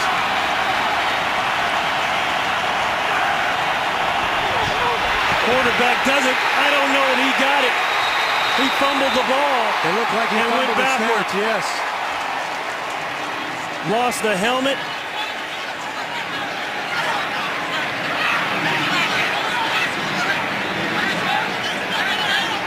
That's Titans ball.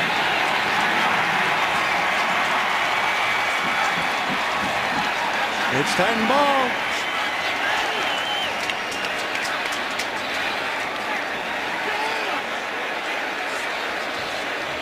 A problem with the snap.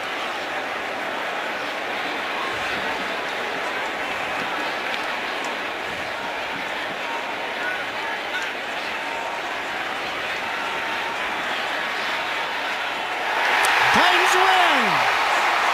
Holy buckets. How you starting that one, Ron? A crazy game. Had to end crazy. 4th and inches and the fumbled snap does it in. The Titans get their first win of the season.